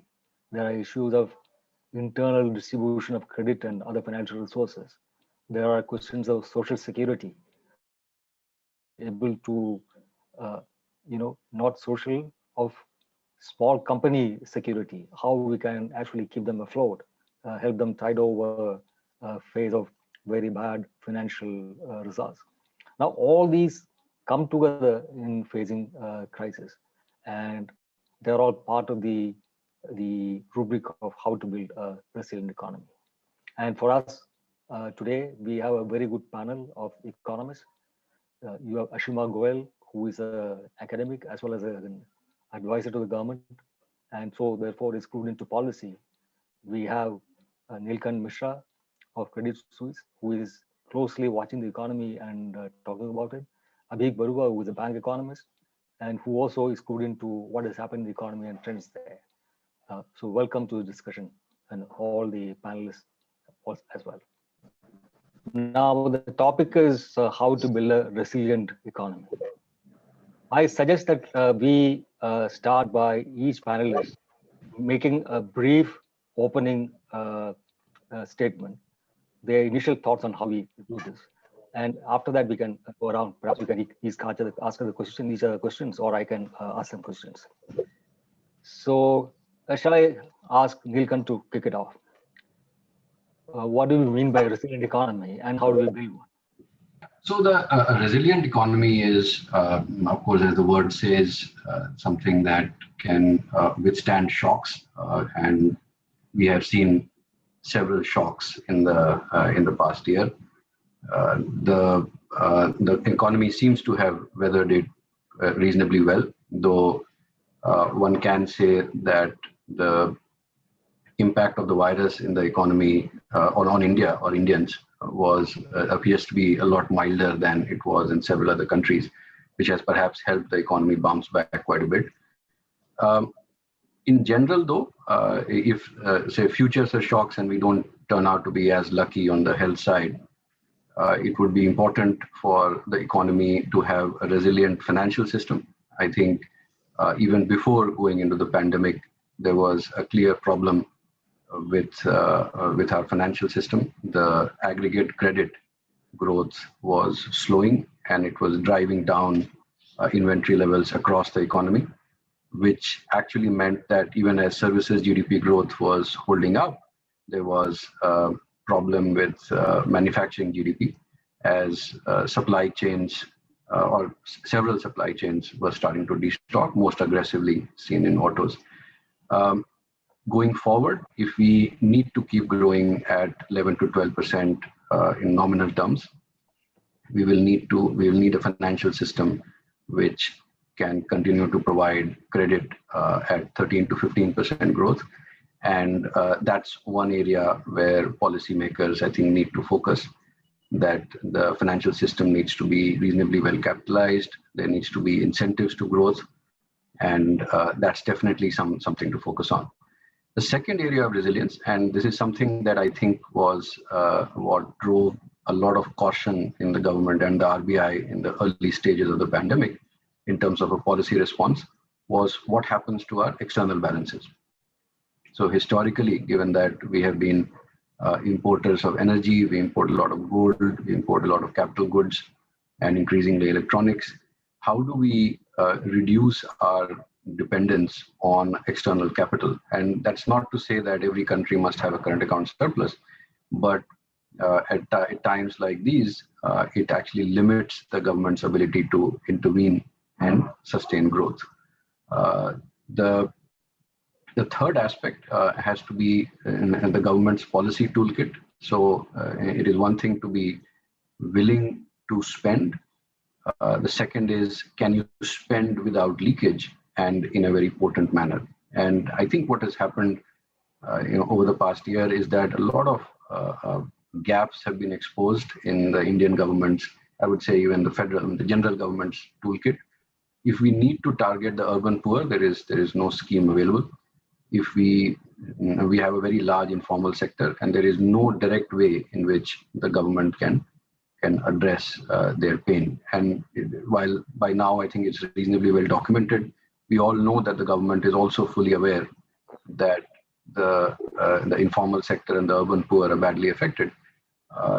Those are segments which I think will continue to struggle for even as the rest of the economy is reviving. And our only hope is that the economic growth kind of trickles down to these segments as well. So these would be, I would say, the lessons over the past year that we've learned for how to, if we address them, we'll be much more resilient for future shocks. Your initial thoughts, Abheek? I'm just going to talk a little more generally at the beginning and just emphasize the fact that we are perhaps in an era of shocks, both financial and other shocks. And I think, policy making must recognize that. And perhaps, one thing that has happened is that we are increasingly talking about, counter-cyclical buffers in the financial system and the banking system, so forth. But perhaps we need to build buffers for these extreme events, which seem increasingly likely, and the gap between extreme events could actually become, shorter and shorter. I think Barry Eichengreen predicted that every 9 to 10 years, we'd have a crisis of some sort. But perhaps the duration is shorter. And I think the challenge really is to make crisis management or this the management of tail risks an integral part of regular policy making. So we are sort of setting aside something for a rainy day. And also in making policy, there are two things that need to be sort of recognized and in the design of policy going forward is one, minimize distortions in the kind of response that you have to a crisis. And I would see something like inequality as a distortion. I would see perverse incentives in the financial markets, the extreme example of which is what happened with the GameStop stock in the US. And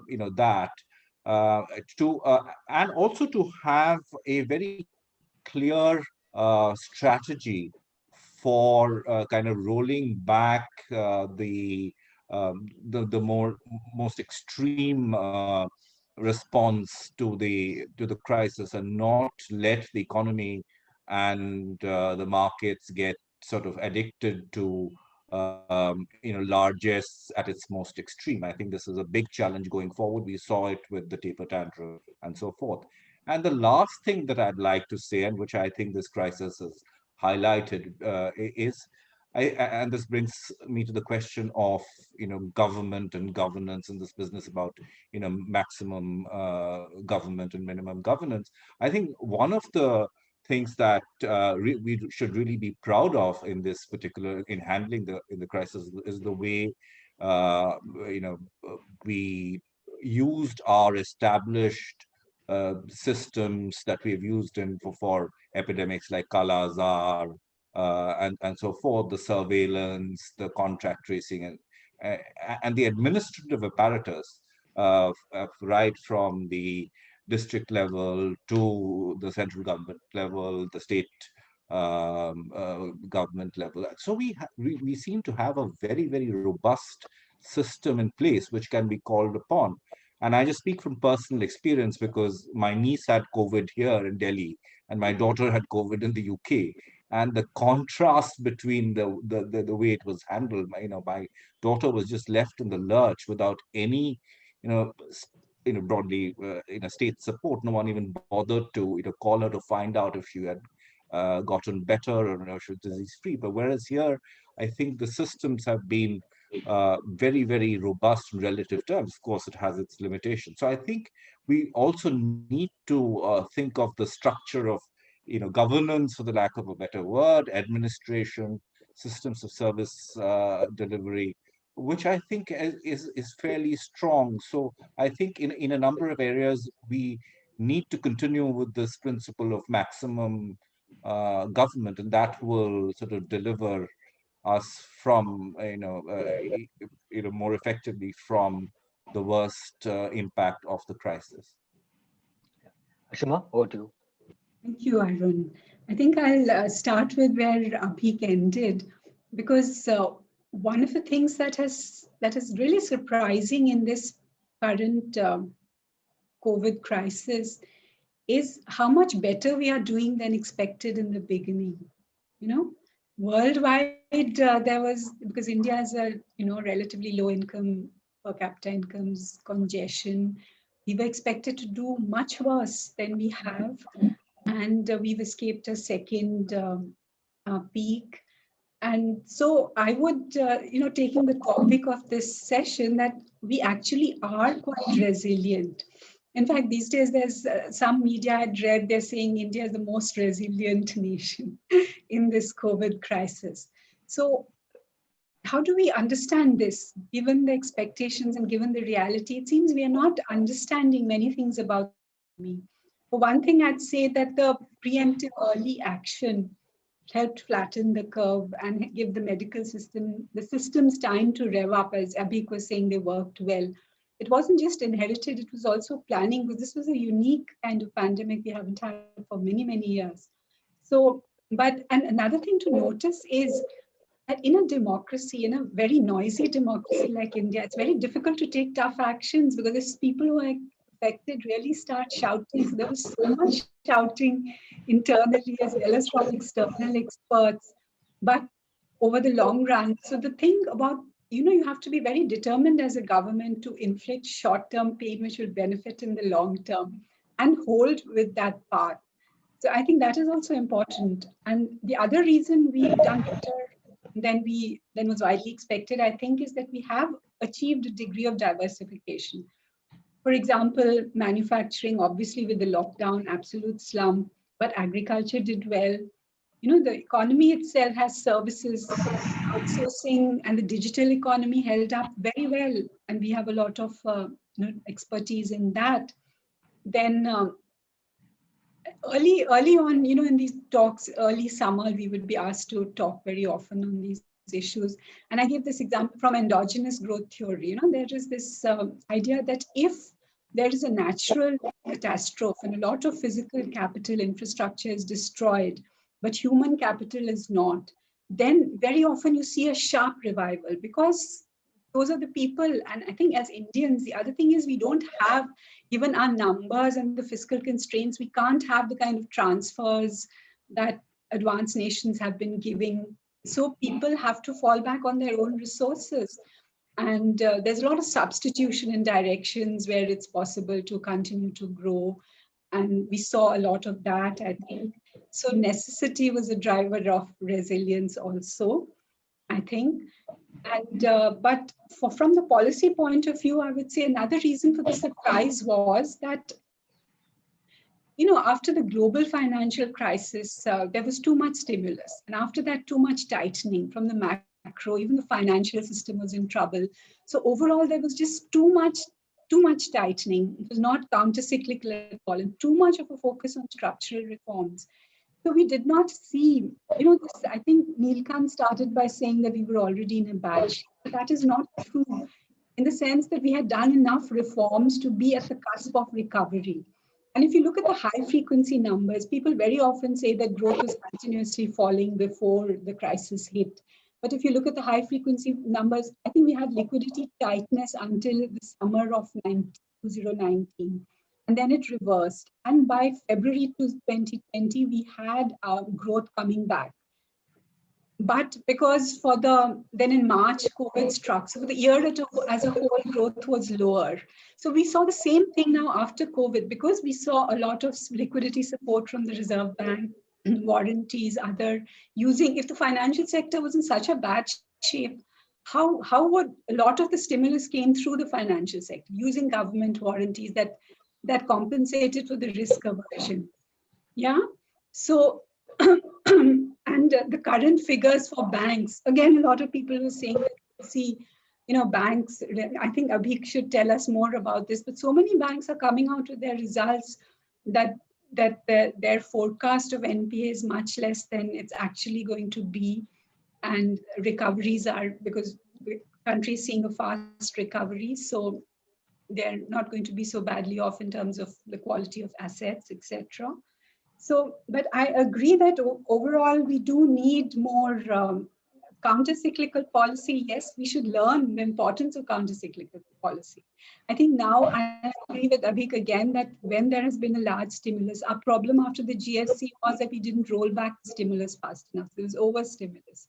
So I hope to see policy being more balanced now, with a lot of the stimulus being withdrawn gradually, not too fast, not too late. And then I think also the timing of, given our resource constraints, obviously there was a lot of pressure for the government to spend, but when supply is absolutely shattered, there's no point pumping up demand. And I think that since 2011, we've seen a slowdown in investment. So for the government to focus on investment now, I don't know how quickly they will be able to spend, but if they can do that, then multipliers are much higher for investment. Given the supply bottlenecks we tend to have, if you are focusing on investment, it can crowd in private investment, then you'll see less inflation, more monetary fiscal coordination, and better growth going forward. So, and I agree, again, someone had said about the poor having more safety nets. I think we've learned about migrant workers.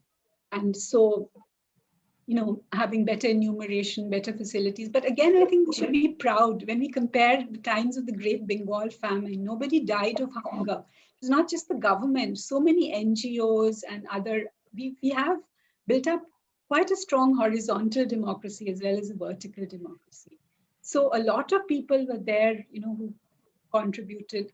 Of course, given the lockdown and the migrant problem was terrible. And hopefully we'll build better facilities for such workers also now. Yeah. So while we are discussing this in the wake of in the midst of a pandemic or its recovery, it's natural that we focus on what happened.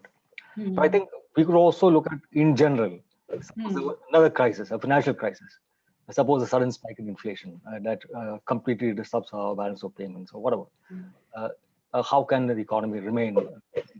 As far as the pandemic is concerned, I think the general discourse doesn't take enough note of the fact that a country like Pakistan, with barely any healthcare facilities or the ability for the government to deliver relief or healthcare services, also has survived the pandemic fairly with minimal damage.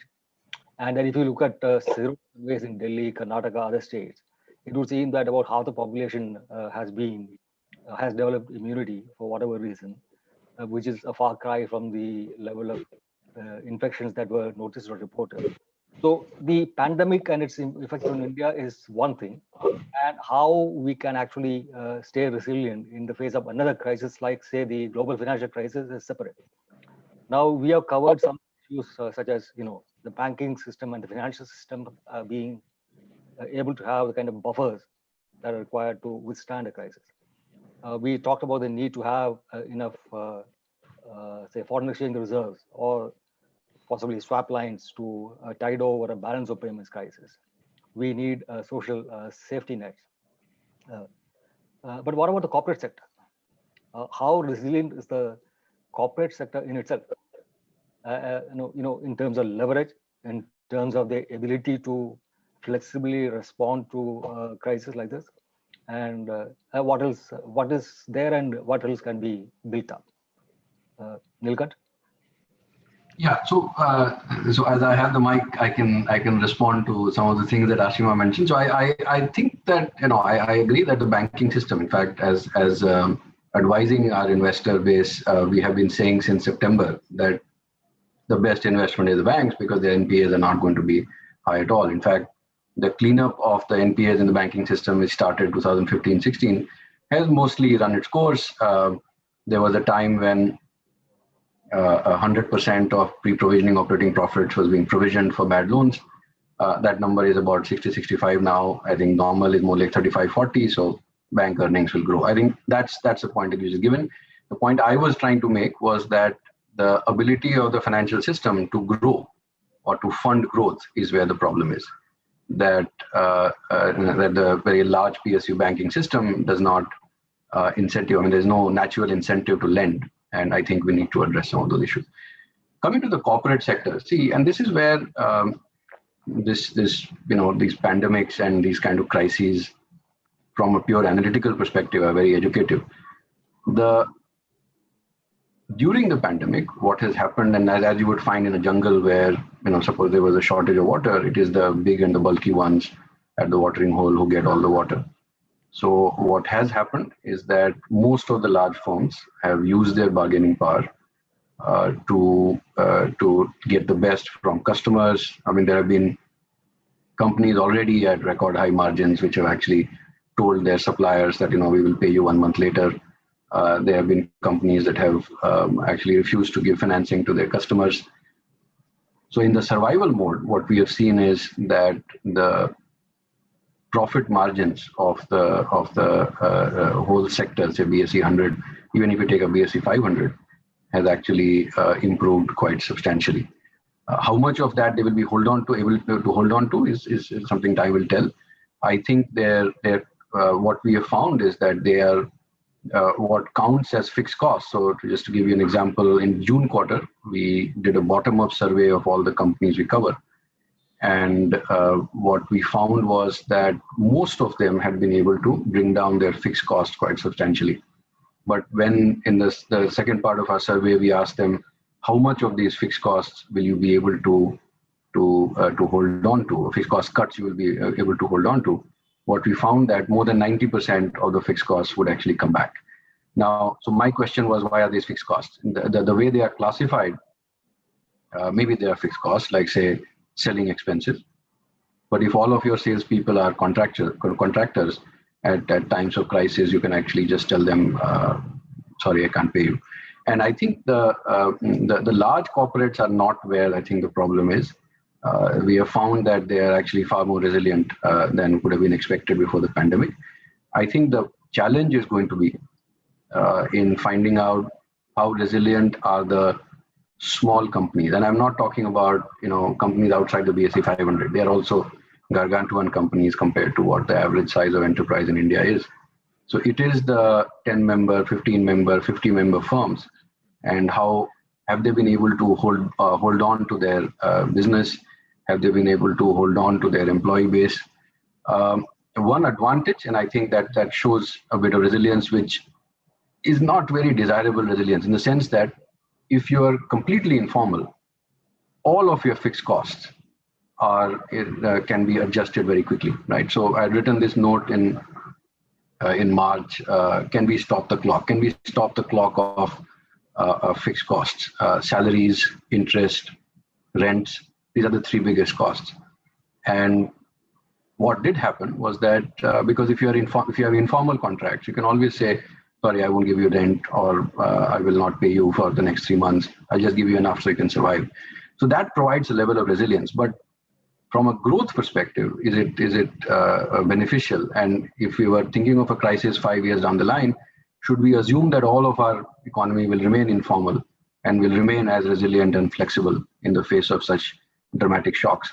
And I don't think we should. And therefore, it's extremely important that we find a mechanism to help out small firms to just survive. Right? It is not, just like we help people survive, no one died because of lack of food. And that's, I think we should pat ourselves on the back for that. But how many firms have been permanently damaged? We don't know yet. The one area in the banking system, I think Abheek will know better, where we still have a lot of uncertainty is bad loans on the personal side, for bad loans given to small enterprises. And so those are the areas where I think we need to focus on for future shocks and pandemics. In terms of, apart from the issues that Neelkanth raised, in terms of leverage that our companies already have taken, and the ability to service these loans and move forward. I mean, that is one issue. But last year, companies also raised a record amount of debt from the bond market, which is also quite side resilient. How has your experience been as a bank economist with the behavior of companies during our pandemic the last year? Right. Let me begin by just supporting and concurring with Neelkanth on the fact that we are perhaps going to see a decidedly K-shaped recovery, and some of the K-shape and the K-shaped recovery can uh, be driven by sectoral differences, by differences in other things. But the size is a very critical differentiator of the ability to benefit from what seems like headline recovery. And I think we do have a problem with the smaller companies. And as sort of time progresses, we will get to know how much of the extreme measures, as he mentioned, that they took in order to just survive, they can hold on to. And perhaps we needed some kind of a fiscal mechanism of the kind, say, the UK, comes to mind right off the top, sort of their first uh, effort initiative was to sort of support and enable the mom and pop companies to survive. So I think that's one piece which seems to be missed out on. The credit guarantee scheme, yes, it has benefited some smaller companies, but the really small really haven't got too much out of it. So I think that is a real problem area, and that's something we need to sort out. So support systems, you can call it a safety net for companies of very, very small size, which we call business banking in in our neck of the woods. But TK, we saw a very strange phenomena right at the beginning as the crisis unfolded. There was a rush from big companies to both borrow from banks, and because as liquidity was pumped into the system, interest rates and yields went down. There was a rush to build large cash chests in sort of anticipation of the worst outcome. So the feeling seems to have been that if you're flush with cash, you can sort of tide over the most extreme situation. But so most of the fundraising in the initial part of the pandemic was by large companies building cash chests. What we've seen is that, including some of the larger NBFCs, what we've seen, subsequently is that these companies now want to deleverage very actively. They want to sort of even sort of try and prepay their loans.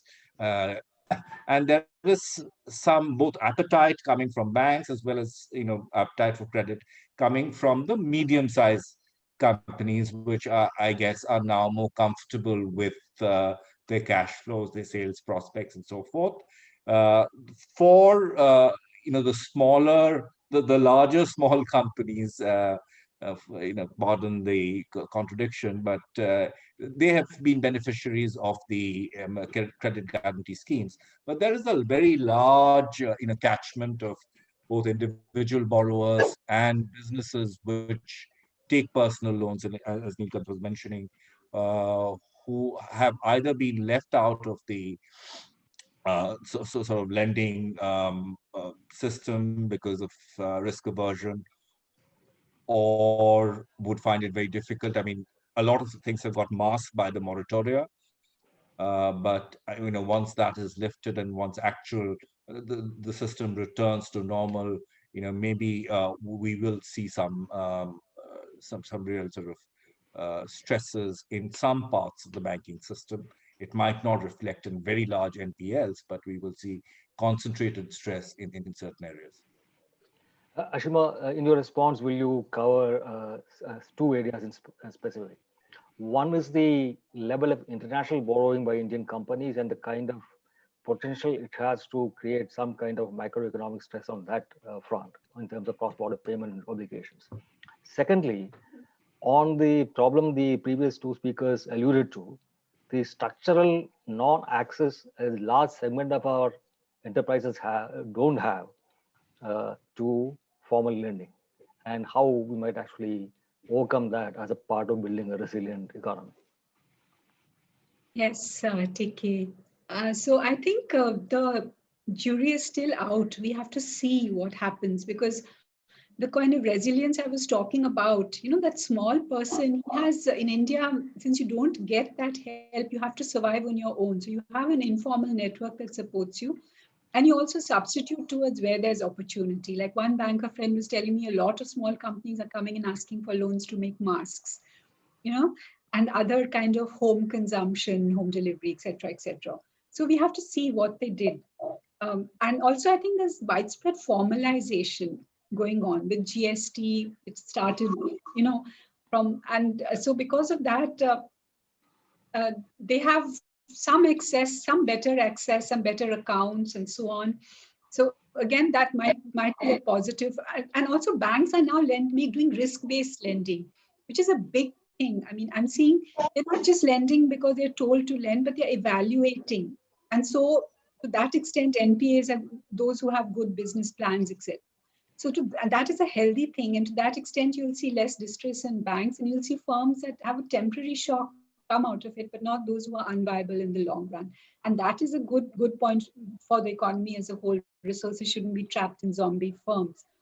And then the third thing is like what Abheek was saying, that liquidity hoarding. You saw that in companies, you saw that in government was not making payments. But as liquidity improved in the economy, because of the measures taken by the regulators, we are seeing large firms paying small firms. So then liquidity is percolating down, and that is helping the small firms also. So now to come to the borrowing, external borrowing by corporates, I'll just sort of quickly come to the first question you asked, TK, which is longer term, how are corporates going to contribute or survive? I think that we've handed our industry a very tough job in India, because before reforms, we had import substitution and total protection. They were used to a soft, comfortable life. Then we opened out and it was import competition, from China, and they were not, and we hadn't improved the labor, land, etc. market, which is very difficult to do in a democracy. You have to do it by stealth. I think the best way is state competition. But then what? So now we are moving to a more pragmatic kind of industrial policy, which I call export competition. Where you're giving, say, this PLI or improvement in other kind of, electricity supply, etc., and labor markets and so on. But you're telling them this is temporary, it's not forever, it's for 5 years, so they don't become comfortable and they have to compete and earn in exports. So therefore, I think that we might see one of the puzzles in Indian growth is that our share of manufacturing has not gone up. We might see this improve, labor intensive. There's a diversification from China. We can attract people in that. So, and the other big thing is that the way we were subsidizing, like Abheek or others saying that you should have pay small industry. But when you just look at the current budget figures, it's about 6 to 7% out of an average 13% of GDP, which goes in various kinds of in-kind transfers, food subsidy, and so on. We just don't have the fiscal space. And given our numbers that we have, 1 billion plus people, we're just not able to, and given our already high debt levels. So we can't give that kind of support. But improving financial sector long-term, and again, for Neelkanth, I'd say that you can't, today change suddenly to a banking sector, which is 10 times the size. It happens gradually with growth.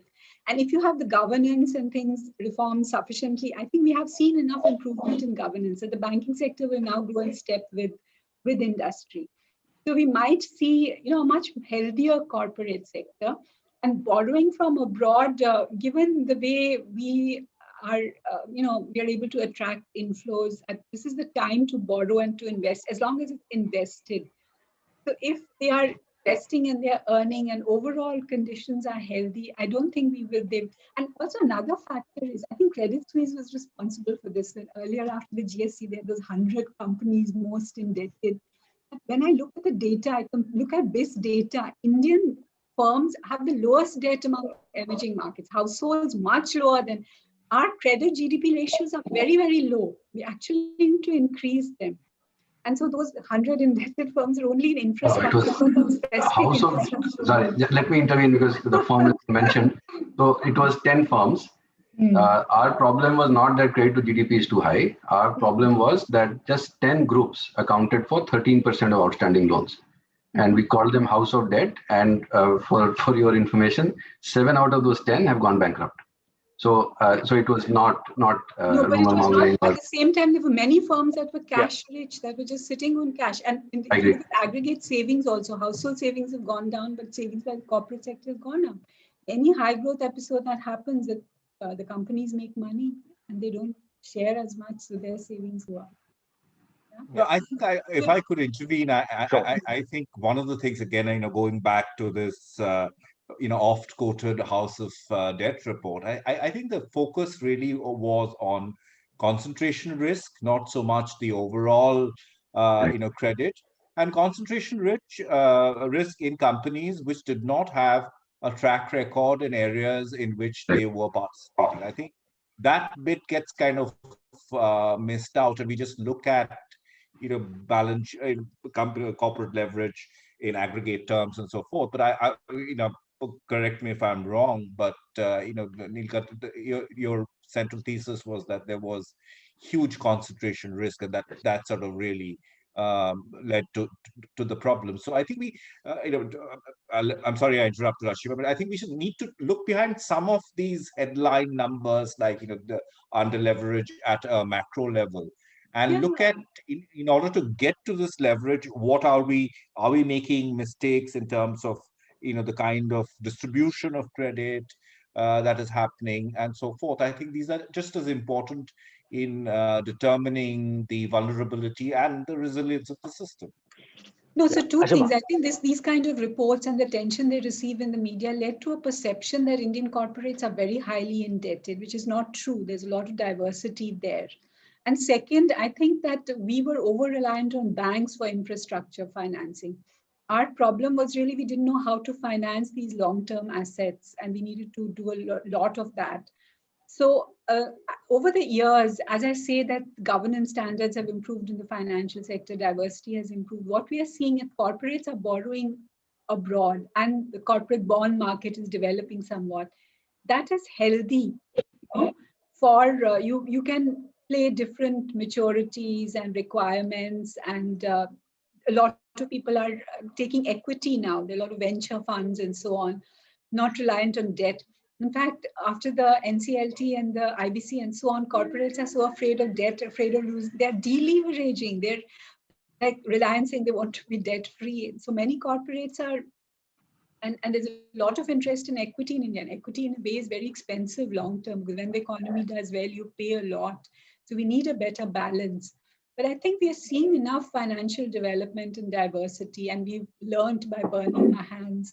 So hopefully we will do better going forward. This is the thing I want to flag: balance, both in policy. Don't go overboard.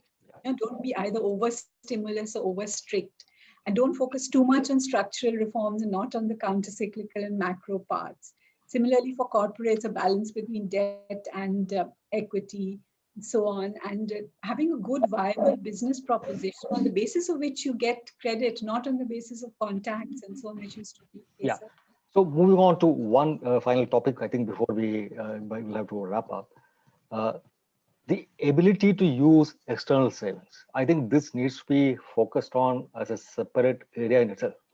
The latest budget, we saw a concerted move to monetize existing assets by inviting foreign investment funds to invest in these monetized assets, so that the money that was invested in toll roads, power plants, airports, or whatever could be released and redeployed in fresh investment.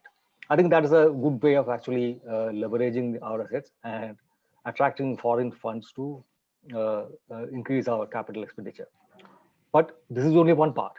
I think given the trillions of dollars of funds that are footloose across the world looking for ways to deploy profitably, this needs special attention, and that the ability of a country with a current account deficit and a huge need for building infrastructure, the ability to draw this close savings and use that for our growth is very, very important. A quick round from all of you. I think we have only 5 minutes left. So very briefly, starting Neelkanth. Yeah, so we need to look at the problem holistically. As you know, if your balance of payments is in significant surplus, your currency will start appreciating. Our current account deficit ratio is now, I mean, for a few months we were printing a surplus. I don't think it will be more than 1.5% of GDP with oil at 60, 65. If it goes to 100, then of course there is a difference. If this is the case, if we get a lot of foreign capital in, our balance of payment surpluses and the pressure on the rupee to appreciate will keep going up. And as the PLI schemes further shift our current account balance, in our estimate in the next 5 years, they themselves can drive a $50-60 billion shift, meaning net exports will improve. Then what are you going to do with external capital? That there will be sufficient financial savings domestically to fund that. But having said that, when we are thinking of foreign forms of capital, you're right, there is very low cost capital available globally. And I think to be able to tap that on the equity side, I think we've opened up as much as we could. I think on the debt side, we can open up further. I think inclusion in bond indices, government bond indices, where so that foreign portfolio investors can freely buy Government of India bonds, and there is a more steady inflow, say $20-30 billion a year that keeps happening. That will also help provide better pricing of Government of India debt. Because right now, the only people who price it are people who know hold 1% of the outstanding debt, which is mutual funds and some private bank treasury guys. I think we need more diversity in government bond ownership. So I think those would be the areas I would focus on. Yeah, I mean, response to that, if there is a greater inflow of capital, there would also be greater economic activity, which in turn would drive up imports and therefore widen the current account deficit. That is what theory is, right? That the balance that current account is the negative of capital account and all that. But the point is that for in the short run, there could be a mismatch. And that short run could be several years, and then the US government can start calling you a currency. I mean, why would someone a currency manipulator if the currency reserves are going up because of capital flows, right? But the point is that these things can happen, so we have to be prepared holistically. Abheek on this. Yeah, just a couple of points. I think again, just getting away from aggregates in terms of the resilience of the external sector, we tend to sort of measure it in terms of FX reserves in absolute terms. But what are the sort of short-term outflows that can potentially happen in response to a risk? And so what is the quality of our reserve position, and whether we can adjust the reserve position by that and actually make a stronger case, as Mr. Das has been saying, as we try to do, for more active intervention, not from the perspective of trying to hold the rupee, as he claims, but to create a buffer for the future. So that's one thing that I think we need to keep in mind. This is to be discussed very actively. I remember 10 years ago, what are the claims against your reserves? What is the short-term portfolio money? What is the hot money that can run away? So if you do an adjustment for that, I think our reserve adequacy is still very low and could be used as a case against anyone who accuses us of currency manipulation. The other thing, of course, is that we are using new institutional mechanisms to attract foreign capital into infrastructure.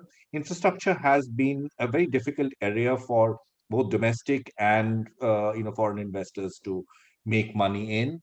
I hope this DFI is very different from the older DFIs, whose track record has been mixed. So we just need to, I think the bottom line is that we need to have products, durations if you're issuing infrastructure bonds, which kind of sync with the risk and tenor appetites of the larger institutional investors who kind of specialize in areas like infrastructure, want a constant annuity type flow. We need to sort of sync that and ensure that we are not offering a product that no one is really interested in. Yeah.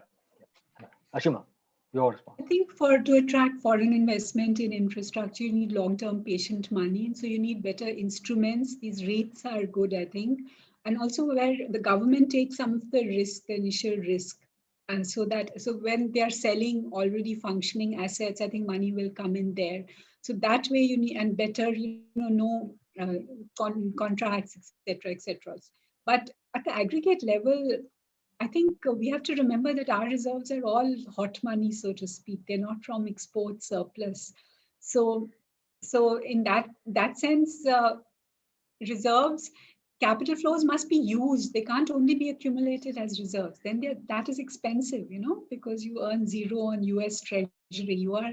You borrowing in order to finance the US government rather than your own. And so also this thing about opening out the Indian, until you're able to absorb, as Arun, you were saying, as the activity level goes up, you can absorb. Until investment goes up as a result of these inflows, they're not that productive. So I always say that, yes, allow more debt flows, but only as a function of the domestic debt market and also international debt to the ratio of 6%, because otherwise your interest rate becomes hostage to fluctuations, and these are the most volatile kind of capital, and you're not able to sustain your domestic cycle. This happened to us in 2013 and in 2018. So we don't want to open ourselves to that until our own domestic market grows enough that you can absorb those shocks and you're able to use those flows productively. Yeah. Well, thank you. I think we had a flavor of what needs to be done to create a resilient economy. Of course, we couldn't discuss everything threadbare. The pandemic really showed that good politics is actually good economics, because how a government responds and how the economy reacts is constrained by the political economy, right? So the need for social security to take care of the people, the need for a sound health infrastructure, so that if a pandemic kind of a crisis happens, it can be tackled. These are absolutely vital to a functioning economy. Although in the normal course, economic analysts don't really give great attention to these kind of factors. The pandemic has shown how these all come together in terms of an economy and a nation being resilient in the face of a crisis. I think we have not done great, but we haven't done too bad either. And I think as we go along, we'll learn and we'll muddle through, as India has always muddled through. Hopefully, we'll learn better and become even more resilient than we are today. Thank you all. Thanks, TK. Thank you. Thanks, everyone. Yep. Bye. Bye.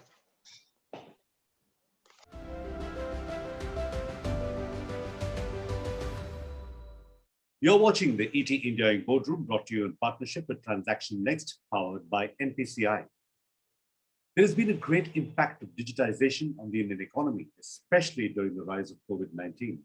In the next panel discussion, speakers will discuss key topics like the rise of digitized payments, increase of digital acceptance in Tier 3 and 4 cities, the challenges of digital growth and their solutions. Welcome to our next session. It's called Building Digital Bharat.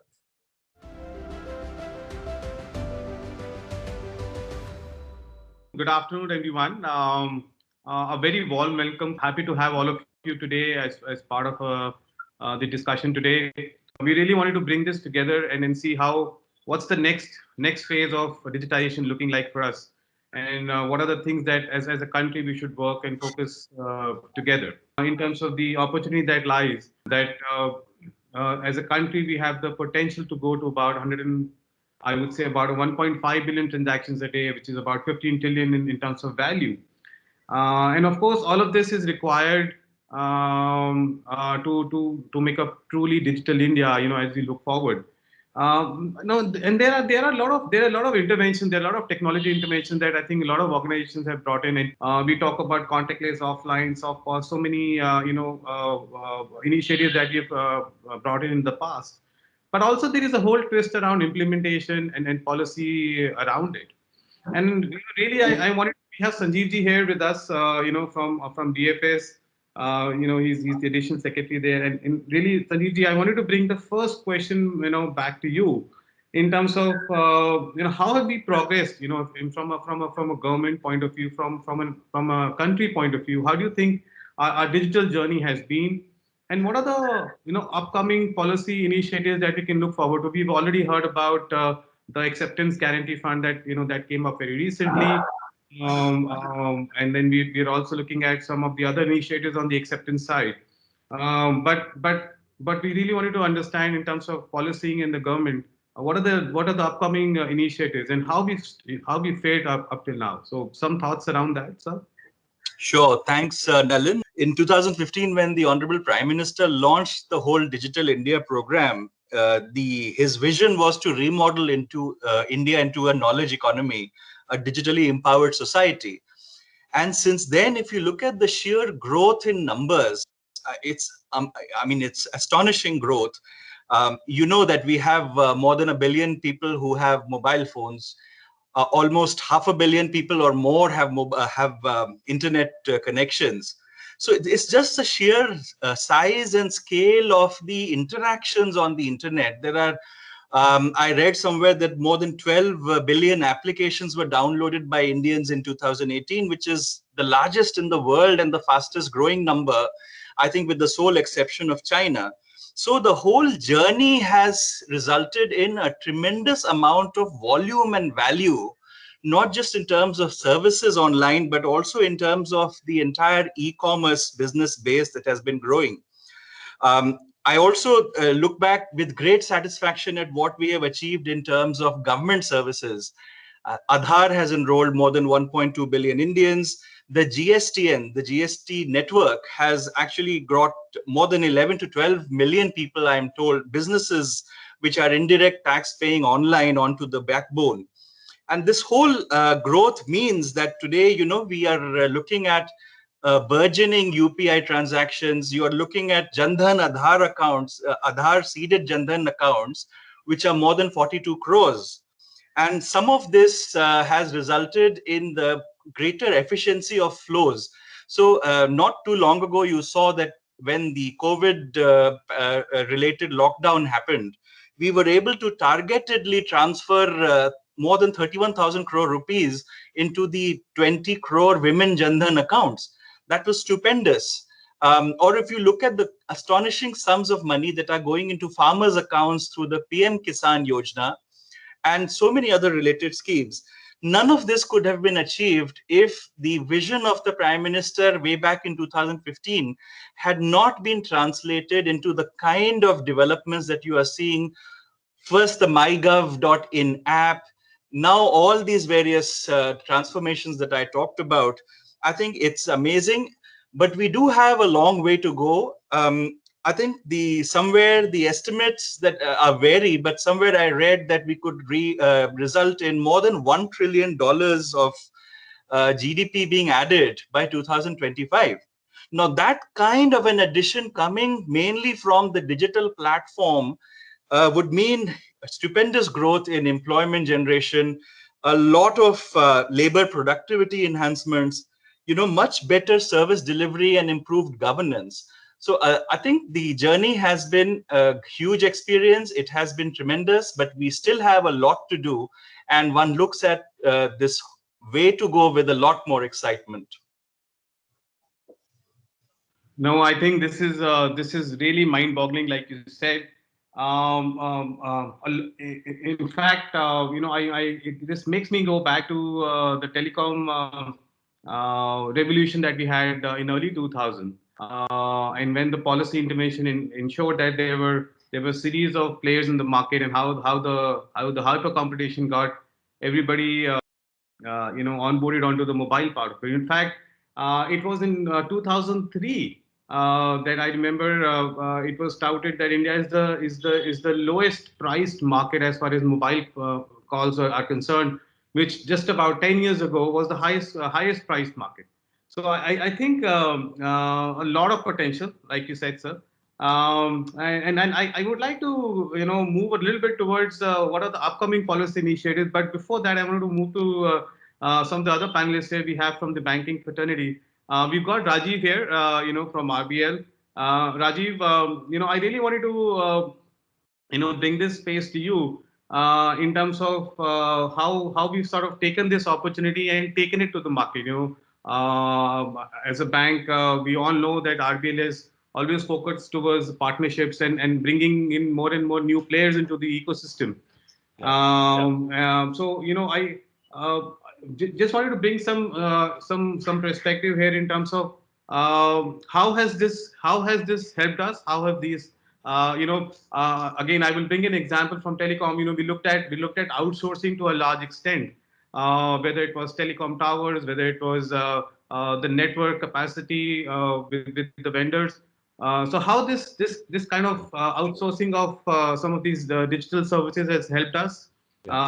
We've certainly brought in scale and volume, and as we go forward, how, like Sanjeev spoke about service delivery and certain quality parameters. So how do we bring that in and sort of take it to the next level? Nalin, thank you so much. And I think if I go back to what Sanjeev was mentioning, 2015, I think we also had this kind of small vision that we're a young bank, small bank. How do we create a bank which is outside the four walls of our branches, our offices, our ATMs, and even our mobile app? I mean, so how do we create a much larger impact? And we had been focused on financial inclusion from the get-go. And one of the learnings we had is if you bring simple banking services to the doorstep of the customer, where the customer is used to going, whether it's the home or the shop closest to their home or shop closest to where they normally work, I think you can solve a lot of issues which are, pretty much how you highlighted telecom. Telecom became a sachet style service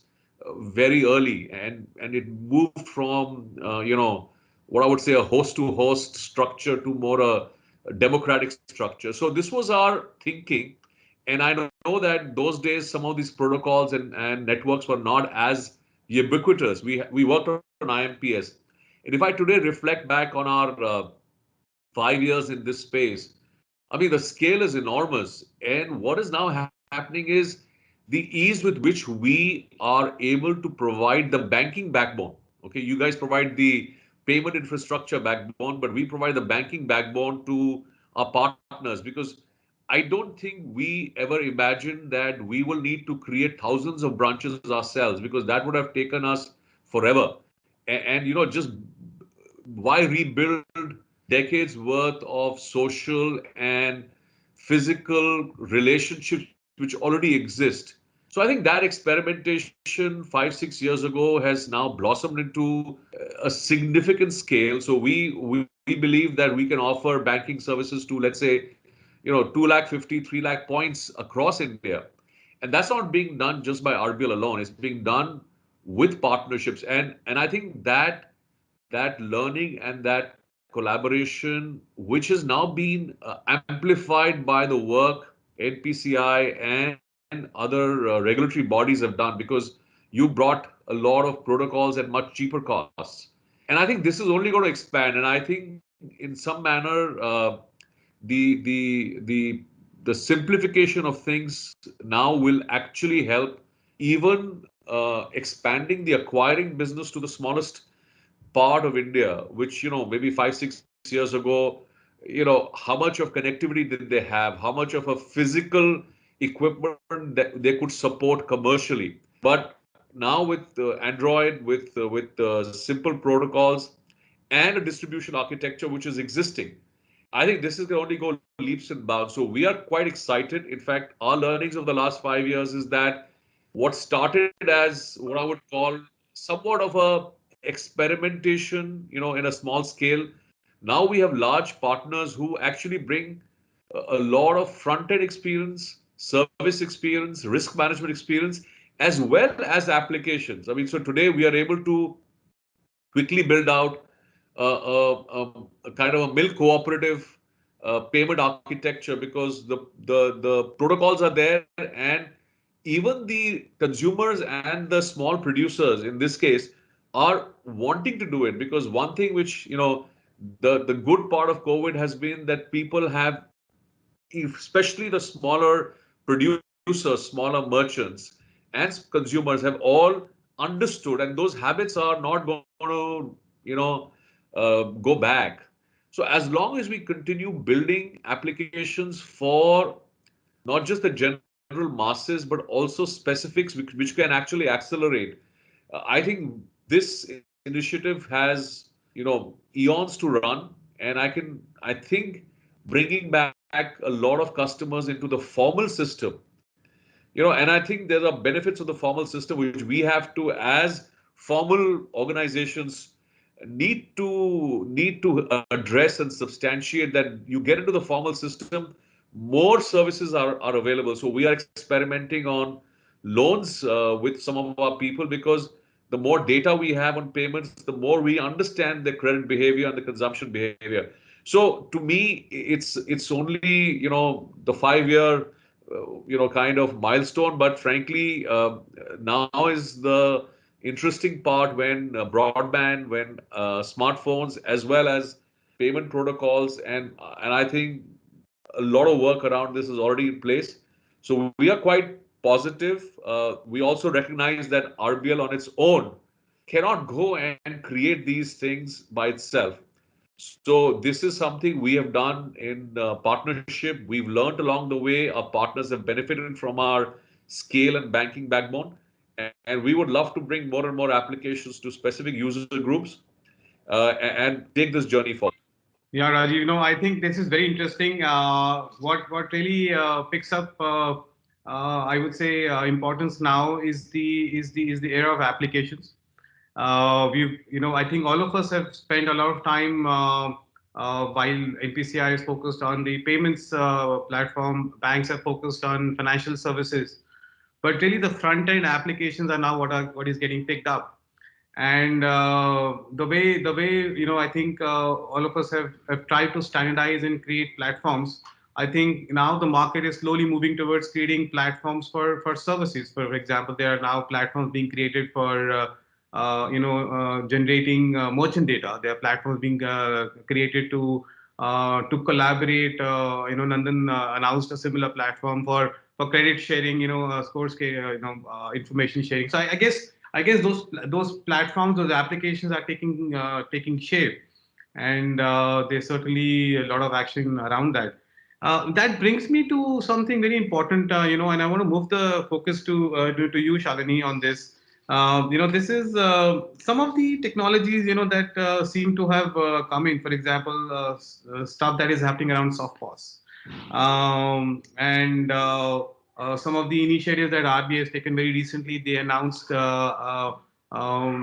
banks and payment companies to experiment with offline technology. So they've given a period of a pilot till about 31st March. There are a lot of companies which are trying to do a certain offline base, and this is typically offline, which is not dependent on network. How do you think, are these technologies sufficient enough? Do you think there is some limitations around them? How do you think they're going to support this journey, or there is something that needs to do something more than what we've done? I think to your point on, it's not so much about whether it's soft POS or offline contactless or any one of these will actually expand the merchant acceptance network. And I'm confining this discussion right now, my answer to the merchant acceptance network, which is where I think we have the largest set of challenges. So I said, obviously, things like soft POS and contactless, offline contactless, etc., will only help the thing. I don't think any of us will run away from the fact that it's going to help the growth of this infrastructure. Having said that, I don't think it will be in isolation of a range of other things that will have to be done. I mean, there is no silver bullet for any of these. It's multiple steps that have to be done. Several experiments have to be tried out before we can get to understanding how to expand the merchant network. So rather than looking at whether it's a soft POS or a contactless, I think it was better to look at, kind of what are the triggers, or to some extent, what is the carrot and stick kind of stuff that we have to do to be able to get the merchant acceptance network far more ubiquitous than it is currently. And it has made a lot of progress. There's no doubt about that. And I'll probably turn to the stick first, because I think it's important. I think cash is the biggest enemy of digital. As long as we continue to still see cash in thing, and with due apologies, Sanjeev, to you, the team, I know there's a lot of work that has gone into this, but we still see that the cash is the enemy actually, so as long as cash is continuing to be available, you've got to be conscious of that fact and got to see what we can do to make cash that be a bit more difficult to get at times, because that will then turn the thing. And the pandemic has shown that, the post demonetization has shown that, all these events have shown that we still see cash being available. I mean, read articles that ATM withdrawals continue to increase. The ticket size of an ATM withdrawal has gone up, presumably because of the COVID and the pandemic, etc. So I think something around that has to be done. How do we make it difficult? And there are lots of measures already being taken. We'll have to continue to, whether it's the tax on cash withdrawal, the cost of it, etc. is thing. So having said that, if that is kind of the stick part of it, I think there's a lot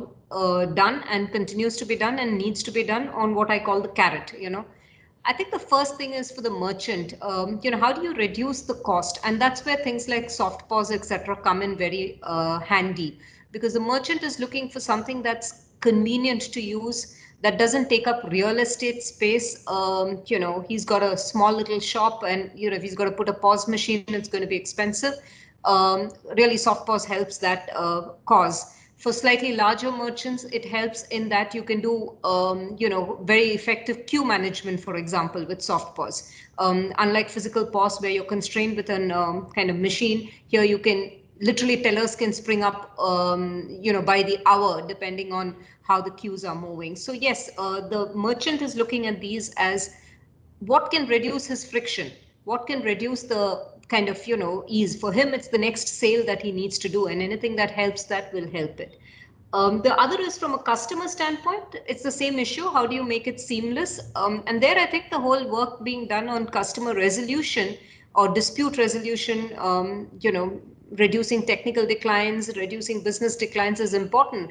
Because if you have, even 1 in 100 payments, 2 in 100 payments not going through, that particular customer gets impacted, right? So how do we make it faster and quicker is another aspect of it. Turning to banks like us, I think the big thing is, obviously, at the end of the day, it's got to make sense, right? It's got to make business sense for us. We've got to be able to invest in architecture and infrastructure, which kind of takes the journey forward from a customer standpoint, from a merchant standpoint. So if you look at the three stakeholders, customers, merchants and banks, and look at what needs to be done to each one of them to smoothen it, I think it'll and a lot of work has been done, a lot more needs to be done to get that forward. As I said, I think there'll be a lot of experiments we need to try. I think I heard Rajiv mention something about the milk cooperative. We're doing something similar here, for example, in Kerala. We've tied up with a company to actually do QR codes for auto rickshaw drivers. And it's something that is dear to our heart, because we want to make sure that it becomes contactless as well as digital. And we've actually started, we've got 1,000 auto rickshaw drivers already on the QR code, the UPI QR, and they're accepting payments through that. If all goes well in the next 6 months, all of Kerala's auto rickshaw drivers will have a QR code. That's, I think, about 2 lakh numbers is what I was told. So, that's a small experiment that we've tried. It does involve a lot of education. It involves a lot of hand-holding. And we have a partner who's working very closely with us, with huge help from the government agencies that are involved, like the Motor Vehicles Department, etc. So, the broader point I'm making, Nalin, is that no one thing will get us where we have. We've got to take a series of measures, try some experiments. Some may work, some may not work, but be able to keep continually experimenting and move the journey forward. No, thank you, Shalini. I think the key thing that I guess everybody would agree to is that bringing the carrot before the stick, and reducing the cost for the merchant, for somebody who's for whom typically banking services means additional cost, additional headache, and additional burden. And unless that we are able to sort of get that positioning right, I think that super acceptance of devices and digital payments will still always be a challenge. So that sort of brings me to Pralay. I wanted to bring. We've spoken about the technology part of it, but I really wanted to get some thoughts from you. Was on what are the what are the current challenges? So Shalini spoke about, of course, cost being as one of the challenge, commercials being as one of the challenge, and that always remains to be. But if we keep that aside, and we want to really look at from an ecosystem perspective, from a from an architecture perspective, what are the current challenges that we have in acceptance? So really, I guess everybody believes that the consumer is now whether it is through Aadhaar, Sanjeev spoke about it, or is it through a Jan Dhan account or through a RuPay card or through some of these methods, the consumer has some form of digital payment that he can do. But it's really the merchant story that needs to get built in. And we all believe going from 5 million to 50 million is extremely crucial. So what do you think are the current ground challenges which are restricting these digital payments, while commercial being the one that the ecosystem needs to focus on?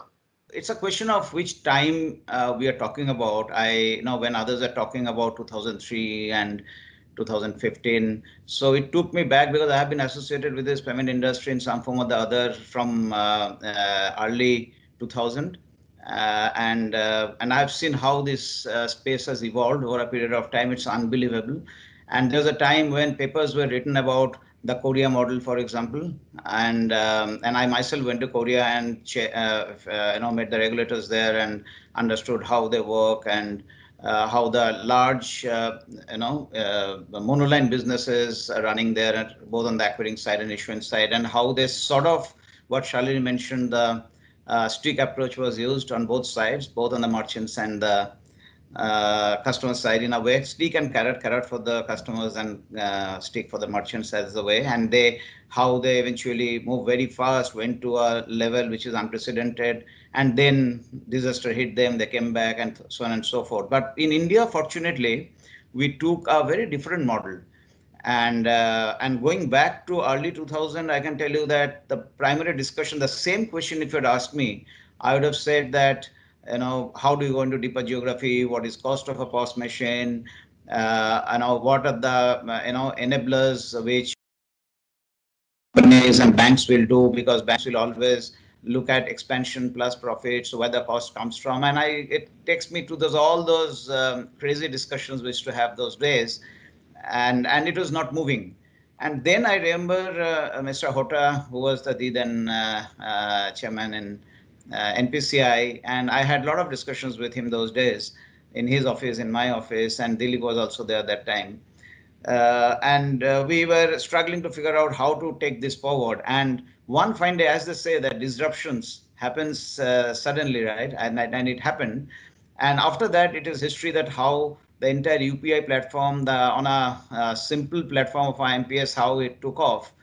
And then everybody started talking about it. Initial days, there are some challenges, risk challenges. There are some apprehensions, and such a simple technology, can it really take care of such a huge load? And time says that India always done something unique, very different, very simple, because in a democracy like this, that works. And I'm very happy where we are sitting today, if you ask me. Of course, there are challenges. You wanted to be me to talk about the challenges, but before that, I want to say the good things which we all did together, and NPCI being one of the largest enablers, and in that journey. And I was reading the today or yesterday, I mean, few days back, Dilip talking about expected 1 billion transaction in the next 2 to 3 days per day.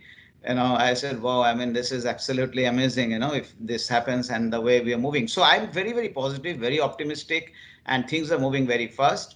Having said that, the other thing, if I have to bring in the consumer side of the story a little bit, because we are talking about technology here, but I think ultimately who are the decision makers? The decision maker will be the consumer and people and the merchants, and both has to have win-win in the whole situation, and banks will be enablers. And banks will be forced to be enablers when consumers are asking for it and merchants are asking for it, because we are intermediaries at the end of the day. So given that perspective, I think what we are seeing is the mobility platform really helped. The QR, for example, I mean, I was never a great believer of a closed loop wallet, but once it started getting interoperable, once the whole QR code, for example, once it becomes interoperable and open loop and so on and so forth, we saw that things are moving, and ease of usage is mostly on digital platforms. It's always the journey, the ease of use, which makes a difference. And once the QR is becoming on multi-platform, it can be for, as Shalini was talking about, auto rickshaw can be a single platform, or it can be on a POS device also you can use it, or on the mobile you can, even if the QR code this thing is not there with the merchant, he can generate and send it to the customers, and then they can use it. I mean, there's so many ways and means things are moving up in the system. And as a customer, I can tell you, disruptions like demonetization and right now, and this is going on a little longer, and nobody knows how long it will go. And hence, this is almost forcing people to learn. For example, you call up a grocery shop, they deliver at home, and you pay through digital mode because you don't want to touch cash. Many of the buildings, they can't even come inside, so you have to make the payment. So all of these, whether you are using through the IFSC, you are using funds transfer to the merchant account, or you are using a digital mode of payments by sending to the wallets of the merchants. I think there are various modes which are coming up. So, and today I see a significant shift in the smaller merchants mindset, and they are willing to take digital payments because they have finally understood the cost of carrying cash. And with some of these other enablers like GST and all of this, people are going to, there is a tipping point when people will start moving towards the direction. So what Korea did in a very short time, I think we did in a longer term, but still long way to go. So let me now address your question. Because I'm very positive on this, so I will automatically talk about the good things. But yes, there are challenges. And to start with, very strangely, the challenge is not necessarily coming either from merchants or from customers or from banks. It's coming from mobility itself. Because, for example, if your network doesn't work properly, okay, the Wi-Fi or some of the broadband doesn't work at times, then it can create a little bit of a challenge. So, for example, a consumer experience, if you wants to make a payment, and it happened to me personally, I went into the grocery shop, then I had to come out on the road and make that payment because somehow the network was not catching there inside the shop. I mean, I'm giving practical stuff, right? Then second time, because I was like very clear I have to do it, so I came out. But somebody else will say, okay, there is a cash in the wallet, so let me pay it off. So these small things. So I think mobility and network availability is going to be a very important enabler for not only for merchant payments, but for Digital India vision of the Honorable Prime Minister. I think that's extremely important. Second is, still there is some amount of unwillingness to take payments in digital form, especially the larger transactions in certain hospitals and certain, still, I think that smaller transactions are going through, some of the larger transactions are still not going through. It's not very rare that somebody will say that we'll charge you 1% extra and things like that. And there I agree with Shalini that we need to, finally time has come when we have to take a stick approach, because that's just not done. Okay, so that's the second part of the issues. The third is again coming back to mobility. There are a lot of feature phones in the country today. Okay, now it's not that you cannot do a digital payment through feature phone. There are those technologies available, but naturally, as the price of smartphones are coming down and as people adapt to the smartphones more and more, I think that's where another challenge we have, and that will enable, and that will be more true for deeper geographies and the bottom of the pyramid and so on and so forth. Of course, Google and Google Pay and Phone Pay and all these guys are doing a lot of stuff, but still, it is much more easier to be on the smartphone to do this. And last is, I think this is where all of us have to work, and banks have a huge amount of responsibility along with everybody in the ecosystem, is customer education and merchant education. We have to, even if it is good, even if it is beneficial, even if it is convenient, unless you do it once or twice, you don't know it is convenient. So customer education and enablement to make that happen is going to make a lot of difference. So I think these 3-4 things which we need to do, but I'm a great believer the way things are moving. Still coming to Shalini's point, if you look at it, even this year's data as we're talking today, the UPI growth is much faster than any other channel's growth, whether it is ATMs, whether it is any other channels we're talking about. But still, is it enough? The answer is no. And the other thing is, while small transactions are happening, I think we need to focus on, as an intermediary, the next big transactions. And that's where I agree with Shalini that what is it that we need to de-incentivize cash? Okay. And this is where I think banks have some responsibilities along with enablements coming from government, which is how do you ensure that cash gets priced more, and we have to bring down, because the larger transactions by volumes this is going up, but by value the largest transactions are still happening on cash, which is taking the cash component to a fairly high level again right now. So we need to all put our thinking cap on and start working on that. Yeah, thank you, Pralay. I think quite a few action items for all of us. I would say, from starting from mobility to finding a solution to feature phone. I think that is going to be that's always been a very interesting problem to solve, and it continues to evade us. But I guess that's an area I think we all should focus on. And I completely agree with you. And I think customer education and the disincentivizing of cash, while certain payment modes can, we've all seen that with reduced pricing also, there is still hesitation in the mind of the consumer. So everything has to work together. One or two things may not be enough, but everything has to sort of come together for them to start adopting. I really wanted to sort of conclude with certain thoughts and some quick, I would say, a wish list from all of you. And we've got Sanjeevji here, so I think we can all have our wish list. And I really wanted to bring into the next part of our discussion, and very quickly, what we all of us are hoping in, we are focusing towards from taking from 5 million to about 50 million acceptance points. And we're all calling this internally as 5 se 50. So, for us to sort of achieve that target, and picking up from all of you, there are broadly 3 broad areas that I can, we sort of are talking about here. One which are government and policy led, whether these are GST network, Aadhaar network, or it was the Acceptance Development Fund, and some of the other initiatives Sanjeevji spoke about, the PM Kisan scheme, and then the Jan Dhan accounts and other things.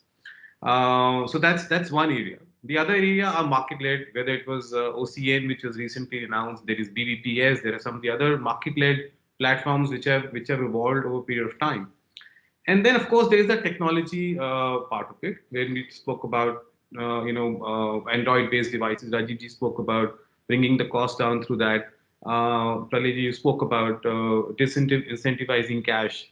There is soft pause and some of the other technology, intervention that we keep bringing in.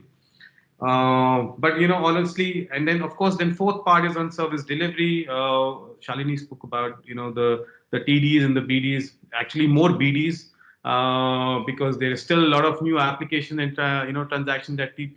If I remember correctly, Aadhaar still has a lot of BD declines. There are some, so there are payment systems where BDs are still very high, and so if you look at all these 4 areas,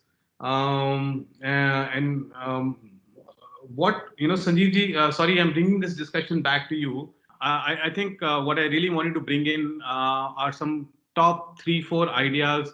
Some guidance that we can look forward to as we look for, as we move ahead in our journey on digitization.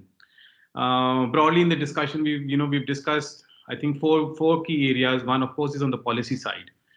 You spoke about GST, you spoke about Aadhaar, GST, and PM Kisan scheme, the disbursements that have happened over the last 6-8 months, and a lot of work that the government is planning to do. Then there are some market-led initiatives, which market has come together, be it on OCEN or it is BBPS, and some of these initiatives that have led and brought a platform-based approach, and then opened up the market for players to come and connect.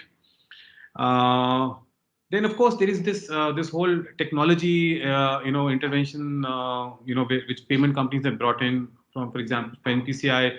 We are launching our soft POS, which is a handheld-based, mobile-based POS solution. We launched the offline solution for transit and low-value retail.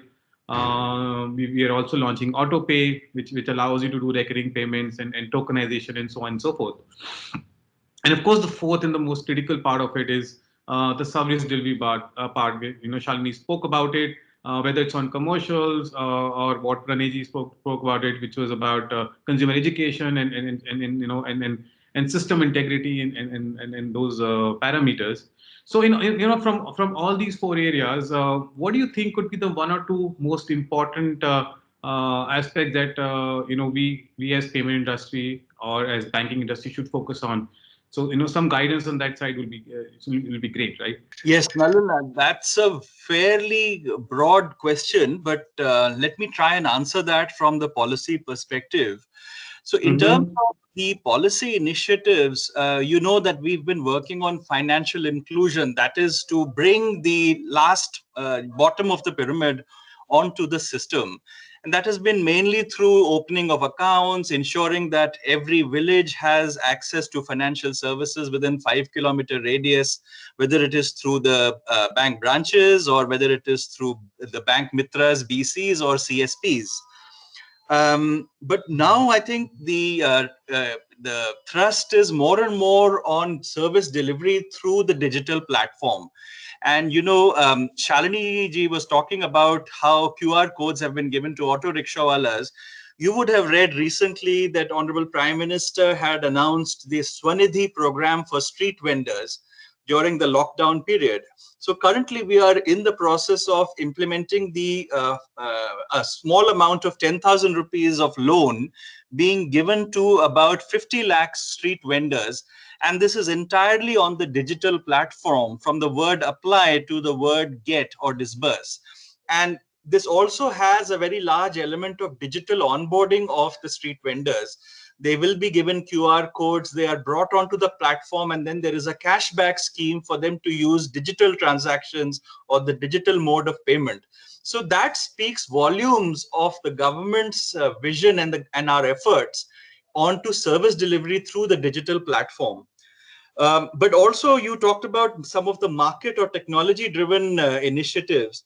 Let me tell you, we are trying to move towards a one nation, one card system. And this card would essentially apply across the country in various modes of transport. And there is a pilot which has already been launched. I think it's been tried out successfully. You would have also probably read recently about the announcement on Kashi, which is cash over internet, where we are trying to move from the model of financial inclusion to the model of financial empowerment and income generation. And how are we doing that? We are trying to extend loans not simply based on the traditional methods of assessment of repayment capacity. We are tracking the DBT flows online. We are tracking the cash flows so that the loans can be offered through the digital platform, through apps, and based on the DBT flows to the lowest of the rung of the pyramid that I was talking about. So broadly, the idea is to move from financial inclusion to financial empowerment, to encourage people to have regular savings, and then channelize these regular savings through online platforms, which could be, for example, for a gold-linked savings account, it could be to create recurring FDs or recurring deposits for various goals in life milestones. So therefore, I guess the three things that I've spoken about, first is bring people onto the formal system, get them access to financial services through the online platform. The second was ensuring service delivery through the digital platform. And then third, finally, to make them financially empowered using the technology, for example, by extending loans or by giving them different savings products to which they hitherto had little or no access. No, I think this is great. It brings everything together. Obviously, all the focus that has been there up till now on financial inclusion. I think now the time is to move towards a more financial empowering environment where we are able to utilize all these services and bring greater value to the lesser banked and the unbanked population of the country. Thank you so much for those words. Very quickly, I'll move on to the other panelists, and then just to get one last word from all of them. Rajivji, from your perspective, in these 4 areas, the most important thing that you think as an industry we should be looking at, maybe from a bank's point of view, and some thoughts from on that account. So, Nalin, I think there's enough on the plate today. So, Right. I think we can always ask for more, but I think there's enough on the plate. What I'd like to do is continue building on applications, which, we are working on Kirana store, we're working on farmer producer organizations, etc. So the more we can actually now target, and all these applications now are multi angles. In sense, it's not just meant for payments. It's for account opening, it's for product delivery, it's for savings, it's for insurance. I think the more we can make this rich, and again, I think there's enough around, enough tools around, enough partners around to make this. You just have to propagate it, and then we build commercial models on the top, because we can lend them loans, we can open accounts. So to me, I'd like to just focus on the execution of many of these initiatives already in place, and ensure that we pick the areas which are the fastest to adopt, so that becomes a kind of a positive snowball for acceleration of financial services adoption. Yes, thank you, Rajiv. I think it summarizes what is out there in the market today. And like you rightly said, it's not just about payments. It's also about how you make these payments more usable for the consumers, for the merchants out there, by enabling them to the right set of applications. And there's certainly a lot of work that's required from all of us, and build upon that. Shalini, of course, Sanjeevji has spoken about on the policy side, and then of course Rajivji spoke about some of the applications out there. Specifically, I wanted to bring to you. You spoke about service delivery on technology side. What do you think are the most important thing as an industry that we should focus on as we look forward in our journey the next 2 to 3 years? So, I think, as Rajiv mentioned, we already have a lot that we can work with. If there is one area that I think collectively all of us will have to do some more work on, would be the whole aspect of education, customer education and merchant education. I think I referred to it briefly when he was speaking.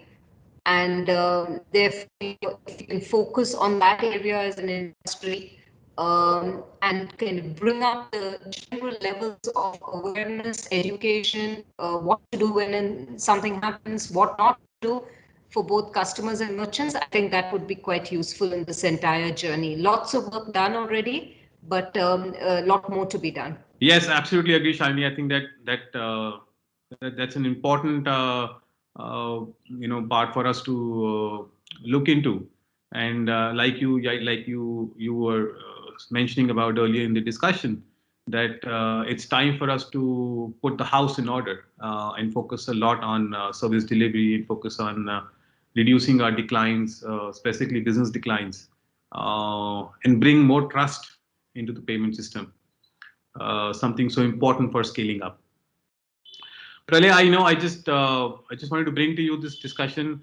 On the technology side, anything specifically that you feel is important as you move forward, and in general for payment, given your long-standing engagement with this industry, anything that you would like to share with us? Yeah, so I will say that there was a time when bankers and everybody in the ecosystem used to talk about loyalty, but I think things have moved from loyalty to convenience and ecosystem banking. So what we have to see is how it is the journey is more convenient for both the customer as well as the merchant, and that's the only way things will get democratized and it will get scaled. B is how to ensure that you become a part of the ecosystem. I don't have time to discuss all that, but things like there are enough vendors, enough players who are working on this kind of value-added services ecosystem, working backward integration to the inventory management, how to ensure that you make the life of Kirana shop simple, okay? And there are enough work happening on that, we all know. So, and then it's not acceptance becomes a task by itself. Acceptance becomes a front end to creating a lot of backward integration to the ecosystem banking. And ecosystem, his core business backward integration of what he wants to order, how the inventory will be managed, how he will have more customer loyalty information around it. Today, he doesn't have that information. Everything is mined and in his khata. And you know, all these e-khata and all these other apps which are coming up, how to integrate all of it together and make it convenient to the customer to have a better control on his business, whether it is backward integration or forward integration. I think that's where the real game will be played in the next, in the next few years. So I think that's where, and this is a win-win for everybody. It's a win-win for bank, for the customer, for the merchant, as well as for the suppliers. So I think that's where the next level and convenience, of course, which I talked about before, continues to be one of the key aspects. Yes, I absolutely agree, Praveen. Now that I think we're coming to the end of our panel discussion, I really want to thank Sanjeevji for setting the context of our discussion today. Pralay, Shalini, Rajiv, for sharing your insights, your experience, and making us a little bit more wiser than what we are right now. I think the most important takeaways for us here from the panel today are that as we are slowly getting to achieve our targets on financial inclusion and getting better on the service delivery, I think it's time now to start looking at financial empowerment and related services, which will define a landscape for the future. I think with that, I'd like to close our discussion today. Thank you so much, all of you, for joining us today and being part of this discussion. I hope you'll be able to reach the targets that we set out for ourselves faster than some of the other countries now. Thank you. And that, ladies and gentlemen, is a wrap for day one of the ET Enjoying Boardroom. A big thank you to all our speakers for today. You can also watch all the sessions at etboardroom.com. Join us over the next 4 days as we have top business leaders discussing the future of banking, retail, manufacturing, and the MSME sector. I'll see you same time, same place tomorrow.